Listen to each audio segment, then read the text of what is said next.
ನಾಕಂಡ ಮಾಧ್ಯಮ ಸರಣಿ ಸಂಚಿಕೆಗೆ ಸ್ವಾಗತ. ನಾನು TN ರವಿಕುಮಾರ್. ಈಗ ನನ್ನ ಜೊತೆ ಇದ್ದಾರೆ ಹಿರಿಯ ಪತ್ರಕರ್ತರಂಥ ಮಂಜುನಾಥ್ ನಾಯ್ಕ್ ಅವರು. ಅವರ ಅನುಭವ ಹೇಗಿದೆ ಹಿರಿಯ ಅಂತ ತಿಳ್ಕೊಳ್ಳಿಕ್ಕೆ ಬನ್ನಿ. ಸರ್ ನಮಸ್ಕಾರ. ನಮಸ್ಕಾರ ಸರ್, ತಮ್ಮ ಬಾಲ್ಯ ಹೇಗಿದೆ? ಬಾಲ್ಯ ಎಲ್ಲಿಂದ ಬಂದ್ರಿ ನೀವು? ನಂದು ಆ್ಯಕ್ಚುಲಿ ಭಟ್ಕಳ, ಉತ್ತರ ಕನ್ನಡ ಜಿಲ್ಲೆ ಭಟ್ಕಳ ಅಂತ. ಭಟ್ಕಳ ತಾಲೂಕು. ಭಟ್ಕಳಿಂದ ನಮ್ಮ ಊರು ಸ್ವಲ್ಪ ಬೀಚ್ ಸೈಡ್ ಬರ್ತದೆ, ಬಂದರ್ ಅಂತ ಬರ್ತಾರೆ, ಮಾವಿನಕುರ್ವಿ ಅಂತ ಊರು. ಅಲ್ಲೇ ಸರ್ಕಾರಿ ಶಾಲೆ, ಹಿರಿಯ ಪ್ರಾಥಮಿಕ ಶಾಲೆ, ಅಲ್ಲಿ ನಮ್ಮದು ಪ್ರಾಥಮಿಕ ಶಿಕ್ಷಣ ಮುಗೀತು. ನಂತರ ಶಿರಾಲಿ ಜನತಾ ವಿದ್ಯಾಲಯ ಅಂತ, ಶಿರಾಲಿ ಭಟ್ಕಳ ಮುಡೇಶ್ವರ ಮಧ್ಯೆ ಒಂದು ಶಿರಾಲಿ ಅಂತ ಊರು ಬರುತ್ತೆ. ಅಲ್ಲಿ ಹತ್ತಿರ ಚಿತ್ರಾಪುರ ಎಲ್ಲ ಬರುತ್ತೆ. ಅಲ್ಲಿ ಅಲ್ಲಿ PUC ಓದಿದೆ ಶಿರಾಲಿ ಜನತಾ. ನಂತರ ಅಂಜುಮನ್ ಕಾಲೇಜಲ್ಲಿ ನಾವು ಡಿಗ್ರಿ ಮಾಡಿದ್ವಿ. ನಂತರ ಇದು ಕರ್ನಾಟಕ ಯೂನಿವರ್ಸಿಟಿ ಅಲ್ಲಿ MA ಹಿಸ್ಟ್ರಿ, ಏನ್ಷಿಯಂಟ್ ಇಂಡಿಯನ್ ಹಿಸ್ಟ್ರಿಯಲ್ಲಿ MA ಮಾಡಿದೆ. ನಂತರ ಇಲ್ಲಿ ಏಷ್ಯನ್ ಕಾಲೇಜ್ ಆಫ್ ಜರ್ನಲಿಸಮಲ್ಲಿ ಜರ್ನಲಿಸಮ್ ಇನ್ ಡಿಪ್ಲೊಮಾ ಅಲ್ಲಿ ಇಂಡಿಯನ್ ಎಕ್ಸ್ಪ್ರೆಸ್ ಬಿಲ್ಡಿಂಗಲ್ಲಿ ಇತ್ತು, ಅದು ಮಾಡಿದ್ವಿ. ಈ ಥರ ನಮ್ಮದು ಶಿಕ್ಷಣದ ಒಂದು ಬೇಸಿಕ್ ಈ ಥರ ಮಾಡಿದ್ವಿ ನಾವು. ನಂತರ ಮುಗಿಸಿದ ಮೇಲೆ ಏನು ಮಾಡಿದ್ರಿ? ಅಲ್ಲ, ಏಷ್ಯನ್ ಕಾಲೇಜ್ ಆಫ್ ಜರ್ನಲಿಸಮಲ್ಲಿ ಅಲ್ಲಿ ಆಗ್ತಿತ್ತು ಅಂದರೆ ಎಲ್ಲ ಮೀಡಿಯಾ ಹೌಸ್ಗಳೇ, ಅಂದರೆ ಇಂಡಿಯನ್ ಎಕ್ಸ್ಪ್ರೆಸ್ಸು, ಡೆಕ್ಕನ್ ಹೆರಾಲ್ಡು, ಹಿಂದೂ, ಇವರೇ ಸೇರಿ ಒಂದು ಜರ್ನಲಿಸಮ್ ಕಾಲೇಜ್ ಮಾಡಿದ್ವಿ. ಒಂದು ಎಂಟ್ರೆನ್ಸ್ ಎಕ್ಸಾಮ್ ಯಾರು ನಮ್ಮ ಹಿರಿಯ ಪತ್ರಕರ್ತ ವಿಶ್ವೇಶ್ವರ ನಮ್ಗೆ ಟೀಚರ್ ಆಗಿದ್ರು.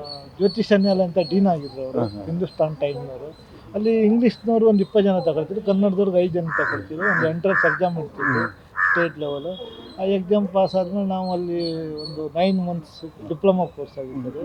ಅದು ಮುಗಿತಿದಂಗೆ ನಮ್ಗೆ ಅವಾಗ ಈ ಉದಯ TV ಸ್ಟಾರ್ಟ್ ಆಗಿತ್ತು ಅಷ್ಟೇ. ಅವಾಗ ಈಗ ಏಷ್ಯನ್ ಕಾಲೇಜ್ ಹುಡುಗರೆಲ್ಲ ತುಂಬ ಟ್ರೈನ್ ಆಗಿರ್ತಾರೆ ಅಂತ ನಮಗೆಲ್ಲ ಉದಯ TVಗೆ ತಗೊಂಡು. ಉದಯ TV ಅಂದರೆ ಅವಾಗ ನ್ಯೂಸ್ ಒಂದು ಆ್ಯಪ್ TV ಅಂತ ಒಂದು ಔಟ್ಸೋರ್ಸಲ್ಲಿ ಮಾಡ್ತಾಯಿದ್ರು, ಔಟ್ಸೋರ್ಸ್ ಏಜೆನ್ಸಿ ರಘುರಾಮ್ ಅಂತ. ಆವಾಗ ನಮ್ಮದು office bottom centre, MG road bottom ಸೆಂಟ್ರಲ್ಲಿ ಇತ್ತು.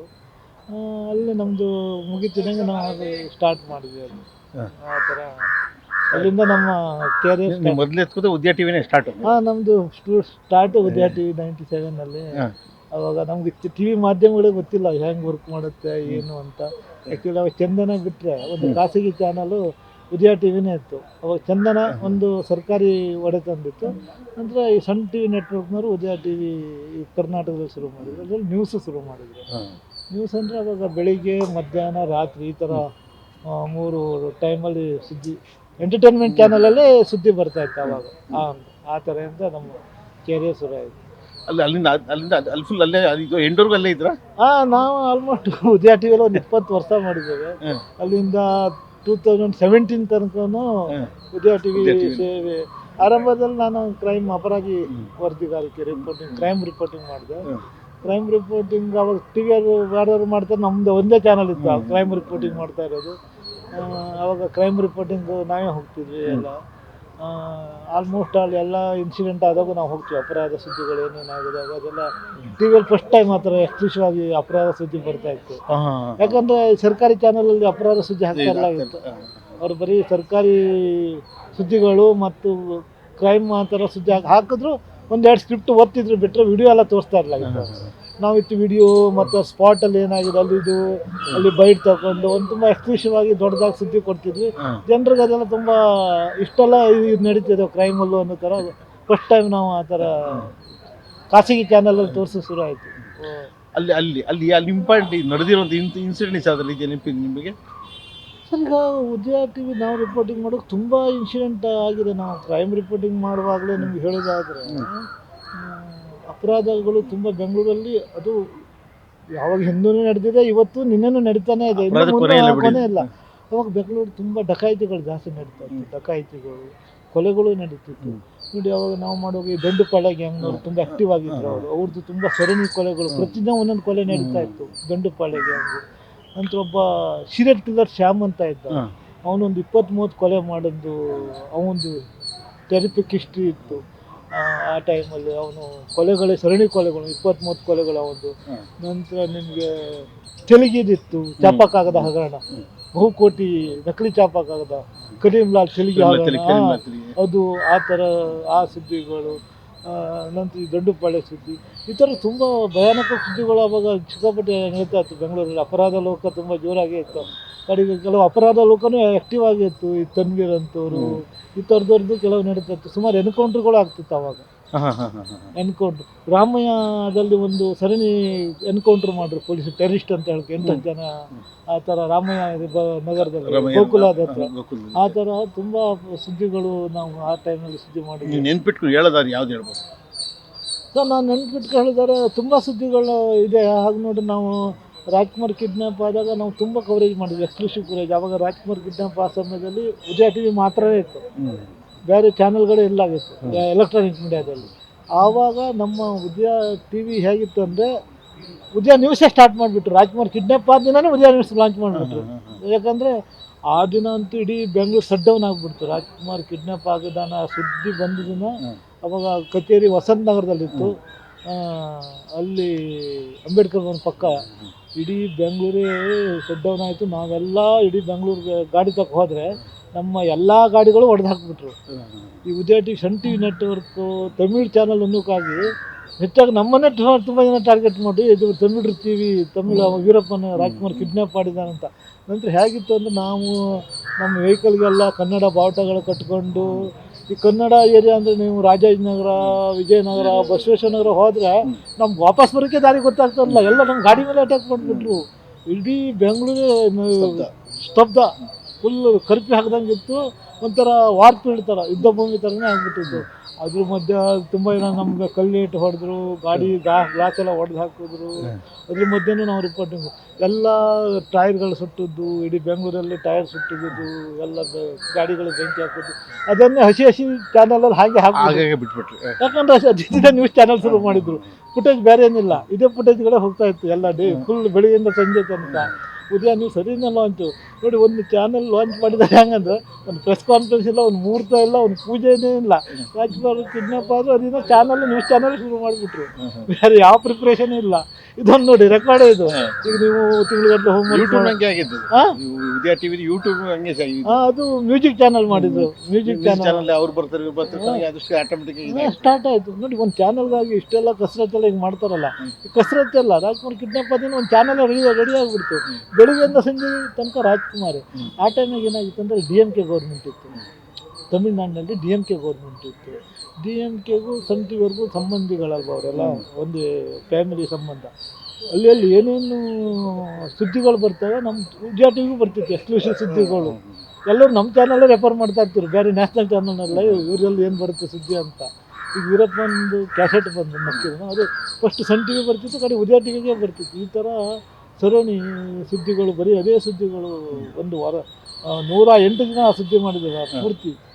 ನಂತರ ರಾಮಪುರ ಕಾಡು, ಬೆಟ್ಟ ಅಲ್ಲೆಲ್ಲ ಹೋದ್ವಿ ಸುದ್ದಿ. ಇದು ಈ ಥರ ಆದಾಗ ರಾಜ್ಕುಮಾರ್ ಇವತ್ತು ಬಂದು ಬಿಡ್ತಾರೆ, ನಾಳೆ ಬಿಡ್ತಾರೆ ಅಂತ ದಿನ ಹೊಸ ನಾಗಪ್ಪ ಬೇರೆ ತೀರೋಗ್ಬಿಟ್ಟ.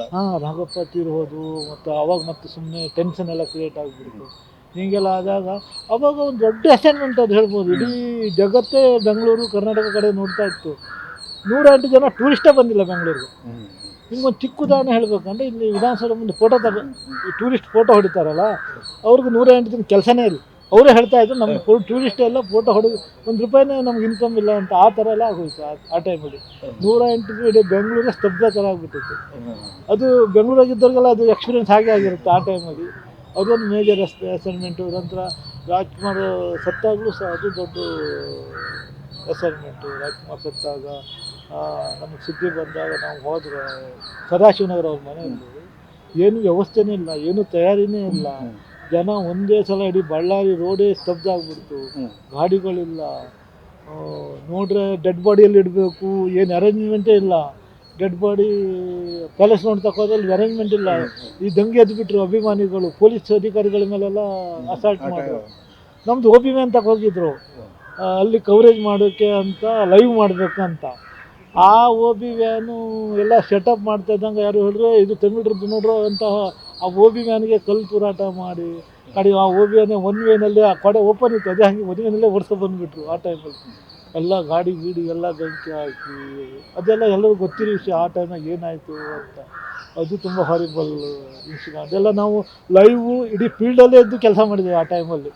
ಅಂದರೆ ತುಂಬ ರಿಸ್ಕ್ ಅದು. ಆ ಟೈಮಲ್ಲಿ ತುಂಬ ರಿಸ್ಕಲ್ಲಿ ತುಂಬ ಫೀಲ್ಡಲ್ಲಿ ಇದ್ದು ಕೆಲಸ ಮಾಡಿದ್ವಿ. ಕಡೆ ಕಂಠೀರವಾಗ ಹಗಲು ರಾತ್ರಿ ಜನ ಆವಾಗೂ ಕವರೇಜು ಹೀಗೆಲ್ಲ ಅದೆಲ್ಲ ಮೇಜರು. ಈ ಥರ ಹಲವಾರು ಸ್ಟ್ರಾಂಗ್ ಅಂದರೆ ಚಾಲೆಂಜಿಂಗು. ಸೈಂಟಿಸ್ಟ್ ಏನೋ ತಿರೋಬಿಟ್ರು ಅಂತಂದಿದ್ರು ಸರ್. ಒಂದ್ಸಲ ಏನಾಗಿತ್ತು ಅಂದರೆ ಇಂಡಿಯನ್ ಇನ್ಸ್ಟಿಟ್ಯೂಟ್ ಆಫ್ ಸೈನ್ಸಲ್ಲಿ ಒಂದು ಬಾಂಬ್ ಬ್ಲಾಸ್ಟ್ ಆಗಿತ್ತು. ಬಾಂಬ್ ಬ್ಲಾಸ್ಟ್ ಆಗಿ ಅವರು ವಿಜ್ಞಾನಿ ಪುರಿ ಅಂತ ಅವ್ರು ಸತ್ತೋಗಿರ್ತಾರೆ ಆ ಇನ್ಸಿಡೆಂಟ್. ಆ ದಿನ ಏನಾಯಿತು, ನಾವು ಈವ್ನಿಂಗ್ ಟೈಮಲ್ಲಿ ಬರ್ತಾ ಇದ್ದಾಗ ಕಮಿಷನರ್ ಅಜಯ್ ಕುಮಾರ್ ಸಿಂಹ ಇದ್ದರು. ಅವ್ರದ್ದು ಒಂದು ಗಾಡಿ ಎಸ್ಕಾರ್ಟರ್ ಸ್ಪೀಡಾಗಿ ಹೋಗ್ತಾಯಿತ್ತು. ನಾವು ಬರ್ತಾ ಇರ್ಬೇಕಾದ್ರೆ ಯಾಕೆ ಕಮಿಷನರ್ ಗಾಡಿ ಹೋಗ್ತಾ ಇದ್ದಾರೆ, ನಾವು ಫಾಲೋ ಮಾಡಿಬಿಟ್ಟು ಅವ್ರ ಗಾಡಿನ. ಅವ್ರು ನೋಡ್ರಿ ಅವ್ರ ಗಾಡಿ ಸೀದಾ ಇಂಡಸ್ಟ್ರಿ ಆಫ್ ಸೈನ್ಸ್ ಟಾಟಾ ಇನ್ಸ್ಟಿಟ್ಯೂಟ್ಗೆ ಹೋಗ್ಬಿಡ್ತು. ನಾವು ಆ ಗಾಡಿನ ಫಾಲೋ ಮಾಡೋಕೆ ಹೋಗ್ಬಿಟ್ವಿ. ನಂತರ ನಮ್ಮದು ಅವ್ರದ್ದು ಗಾಡಿ ಹೋಗಿ ಅಲ್ಲಿ ಗೇಟ್ ಕ್ಲೋಸ್ ಮಾಡಿಬಿಟ್ರು. ನಂತರ ಅವರೆಲ್ಲ ಗೊತ್ತಾಯಿತು ನಮ್ಗೆ ಇದು ಬಾಂಬ್ ಬ್ಲಾಸ್ಟ್ ಆಗಿದೆ ಅಂತ. ನಮ್ಗೆ ಅಲ್ಲಿ ತನಕ ಗೊತ್ತಿಲ್ಲ ಆಯಿತು. ಯಾಕಂದರೆ ಕಮಿಷನರ್ ಫಾಲೋ ಮಾಡ್ಕೊಂಡು ನಾವು ಬಂದ್ವಿ. ಎಲ್ಲ ಬಾಂಬ್ ಬ್ಲಾಸ್ಟ್ ಆಗಿತ್ತು. ಅಲ್ಲಿ ನೋಡ್ರೆ ಹಿರಿಯ ವಿಜ್ಞಾನಿ ಪುರಿ ಅಂತ ಅವ್ರದ್ದು ಡೆತ್ ಆಗಿತ್ತು, ಕೆಲವ್ರು ಗಾಯ ಆಗಿತ್ತು. ಕಡೆ ನಾವೆಲ್ಲ ವಿಡಿಯೋ ಎಲ್ಲ ಶೂಟಿಂಗ್ ಮಾಡ್ತಾ ಇರ್ಬೇಕಾದ್ರೆ ಅವರು ಅಜಯ್ ಕುಮಾರ್ ಸಿಂಗ್ ಹೇಳ್ರಿ, ಹೇಗೆ ನೀವು ಹೆಂಗೆ ಬಂದು ಅಂತ ಕೇಳಿಲ್ಲ. ಸರ್ ನಮ್ಮ ಮಾಹಿತಿ ಬಂತು ನಾವು ಬಂದ್ವಿ ಅಂತ. ಇಲ್ಲ ಈ ಥರ ಎಲ್ಲ ನೀವು ಬರಬಾರ್ದು, ಒಂದೊಂದ್ಸಲ ಬಾಂಬು ಹಾಗೆ ಇರುತ್ತೆ, ಬ್ಲಾಸ್ಟ್ ಆಗಿದ್ದು ಬಾಂಬೆಲ್ಲ ಇರುತ್ತೆ, ನೀವು ಹಾಗೆ ಬಂದು ಎಲ್ಲರೂ ಅಪ್ಪಿ ಕಾಲ ಹಾಕ್ತಾರೆ, ಅದು ಬ್ಲಾಸ್ಟ್ ಆಗೋದು ಡೇಂಜರ್. ಅದು ನೀವು ಅದೆಲ್ಲ ತಿಳ್ಕೊಂಡೇ ಒಳಗೆ ಬರಬೇಕಾಗತ್ತೆ. ನೀವು ಈ ಥರ ಬರಬಾರ್ದು. ಇದೇ ಇನ್ಸಿಡೆಂಟ್ ಅಲ್ಲ, ಈ ಥರ ಯಾವ ಇನ್ಸಿಡೆಂಟ್ ಆದಾಗ ನೀವು ಪೊಲೀಸನ್ನ ಫಾಲೋ ಮಾಡ್ಕೊಂಡು ಡೈರೆಕ್ಟ್ ಬರಬಾರ್ದು. ಸ್ವಲ್ಪ ಕೇರ್ಫುಲ್ಲಾಗಿ ಹ್ಯಾಂಡಲ್ ಮಾಡ್ಬೇಕಂದ್ರೆ ಪೊಲೀಸರಿಗೆ ಅವರಿಗೆಲ್ಲ ಟ್ರೈನಿಂಗ್ ಇರುತ್ತೆ, ಅವ್ರು ಹೆಂಗೆ ಇದು ಮಾಡ್ಬೇಕಂತ. ಒಂದೊಂದ್ಸಲ ತುಂಬ ಬಾಂಬ್ ಇದ್ದಾಗ ಅಲ್ಲಿ ಬ್ಲಾಸ್ಟ್ ಆಗಿರಲ್ಲ, ಆ ಥರ ಬರಬಾರ್ದು ಅಂತ ನಮ್ಗೆ ಹೇಳಿ. ನಮಗದು ಸತ್ಯ ಅನಿಸುತ್ತೆ. ಯಾಕಂದರೆ ಎಲ್ಲರೂ ಅಕಸ್ಮಾತ್ ಬ್ಲಾಸ್ಟ್ ಆಗಿದ್ದು ಬಾಂಬಲ್ಲಿ ನಾವೇನು ಕಾಲು ಹಾಕಿದ್ರೆ ಅಡಿಗೆ ಅದೆಲ್ಲ ಕವರೇಜ್ ಮಾಡಿ ತುಂಬ ದೊಡ್ಡದಾಗಿ ಅದು ದೊಡ್ಡ ಸುದ್ದಿ ಮಾಡಿದ್ವಿ. ನಂತರ ಅದು ದೊಡ್ಡ ಸುದ್ದಿ ಆಗಿ ಕಡೆಗ ಆ ಕಂಪೌಂಡ್ ಒಳಗಿದ್ದ ಎಲ್ಲ ಗಾಡಿನೂ ರಿಜಿಸ್ಟ್ರ್ ಮಾಡಿ ಪೊಲೀಸ್ ಸ್ಟೇಷನ್ ಕೊಟ್ಟಿದ್ರು ಸದಾಶಿವನಗರ. ಅದು ನಮ್ಮ ಗಾಡಿನೂ ಕೊಟ್ಬಿಟ್ರು ನಂಬರ್ ತಗೊಂಡು. ಕಡೆಗೆ ಅಲ್ಲಿ ಸದಾಶಿವನಗರ ಪೊಲೀಸ್ ಸ್ಟೇಷನ್ ನಮಗೊಂದು ನೋಟಿಸ್ ಬಂದು ನೀವು ಹೆಂಗೆ ಒಳಗೆ ಬಂದು ಅಂತ. ಅವಾಗ ನಾವು ಅದಕ್ಕೊಂದು ರಿಜೈಂಡ್ರ್ ಕೊಟ್ಟು ನಾವು ಈ ಥರ ಸುದ್ದಿ ಮಾಡೋಕ್ಕೆ ಬಂದಿದ್ವಿ, ನಮ್ಗೆ ಈ ಬಾಂಬ್ ಬ್ಲಾಸ್ಟ್ಗೆ ಏನು ಸಂಬಂಧ ಇಲ್ಲ ಅನ್ನೋ ಥರ ನಾವು ಕೊಟ್ವಿ. ಈ ಥರ ಈ ಸುದ್ದಿ. ನಂತರ ನಿಮ್ಗೆ ವೆರಿ ಇಂಟ್ರೆಸ್ಟಿಂಗ್ ಬಂದು ಕಂಬಾಲಪಲ್ಲಿ ಇನ್ಸಿಡೆಂಟು ಆದಾಗ 2000ರಲ್ಲಿ ಅದು ಕವರೇಜಿಗೆ ನಾನೇ ಹೋಗಿದ್ದೆ. ಆವಾಗ ನಮ್ಮದು ನ್ಯೂಸು ಟೆಲಿಕಾಸ್ಟ್ ಯಾವ ಥರ ಸಿಸ್ಟಮ್ ಇತ್ತಂದರೆ, ನಾವು ಇಲ್ಲಿಂದ ಚೆನ್ನೈಯಿಂದ ಟೆಲಿಕಾಸ್ಟ್ ಆಗ್ತಿತ್ತು. ಇಲ್ಲಿಂದ ಕ್ಯಾಸೆಟನ್ನು ಚೆನ್ನೈಗೆ ಕಳಿಸ್ಬೇಕು. ಚೆನ್ನೈಗೆ ಕಳಿಸ್ಕೊಟ್ಟು ಅಲ್ಲಿ ಅವರು ಟೆಲಿಕಾಸ್ಟ್ ಮಾಡ್ತಿದ್ರು. ಇಲ್ಲಿಂದ ನಾವು ಆವಾಗ ಓಲ್ಡ್ ಏರ್ಪೋರ್ಟ್ ಇತ್ತು, ಓಲ್ಡ್ ಏರ್ಪೋರ್ಟಿಂದ ಫ್ಲೈಟಲ್ಲಿ ಕಳಿಸ್ತಿದ್ವಿ. ಚೆನ್ನೈಗೆ ಹೋಗಿ ಫ್ಲೈಟಲ್ಲಿ 4 ಗಂಟೆ ಫ್ಲೈಟ್ ಇರ್ತಿತ್ತು, ಬೆಂಗಳೂರು ಟು ಚೆನ್ನೈ ಫ್ಲೈಟ್ಗೆ. 8 ಗಂಟೆ ನ್ಯೂಸ್ಗೆ ಹೋಗಬೇಕಾಗಿತ್ತು. ಯಾಕಂದರೆ 4 ಗಂಟೆ 4:15 ಚೆನ್ನೈಗೆ ಇರ್ತಿತ್ತು, 4:45ಗೆ. ನಾವು ಕಂಬಾಲಪಲ್ಲಿಗೆ ಹೋಗಿ ಅಲ್ಲೆಲ್ಲ ಸುದ್ದಿ ಮಾಡೋದು. ಆ್ಯಕ್ಚುಲಿ ಚಿಂತಾಮಣಿಯಿಂದ 30 ಕಿಲೋಮೀಟ್ರ್ ದೂರ, ಅದು ಆಂಧ್ರ ಬಾರ್ಡ್ರ್ ಬರುತ್ತೆ. ಅದು ಸ್ವಲ್ಪ ಎಲ್ಲ ತೆಲುಗುನೇ ಮಾತಾಡ್ತಾರೆ. ಅಲ್ಲಿ ಹೋದಾಗ ಫುಲ್ಲು ಡೆಡ್ ಬಾಡಿಗಳು 8-9 ಜನ ಹಾಗೆ ಸುಟ್ಟೋಗಿತ್ತು. ಅಂದರೆ ಮನೆ ಬೀಗ ಹಾಕಿ ಅವ್ರಿಗೆ ಬೆಂಕಿ ಹಾಕಿಬಿಟ್ಟಿದ್ರು. ಅಲ್ಲೊಂದು ಯಾರೋ ಕೃಷ್ಣ ರೆಡ್ಡಿ ಅಂದ್ರೆ ಒಂದು ಮರ್ಡ್ರ್ ಆಗುತ್ತೆ. ಆ ಮರ್ಡ್ರ್ ಸೇಡ್ ತೀರಿಸ್ಕೊಳ್ಳೋಕ್ಕಾಗಿ ಆ ಮೇಲ್ಜಾತಿಯವರು ಈ ದಲಿತರ ಮನೆಗೆಲ್ಲ ಬೆಂಕಿ ಹಾಕಿಬಿಡ್ತಾರೆ. ಆ ಮನೇಲಿ 8-9 ಜನ, 3 ಜನ ಲೇಡೀಸ್ ಸಹಿತ 9 ಜನ ಸತ್ತೋಗಿರ್ತಾರೆ ಸುಟ್ಟು. ನೆಕ್ಸ್ಟ್ ಅದು SM ಕೃಷ್ಣ ಗೌರ್ಮೆಂಟೇ ಇತ್ತು ಆವಾಗ. ಖರ್ಗೆನ ಹೋಮ್ ಮಿನಿಸ್ಟರ್ ಇತ್ತು, ಮಲ್ಲಿಕಾರ್ಜುನ್ ಖರ್ಗೆ ಗೃಹ ಸಚಿವರು.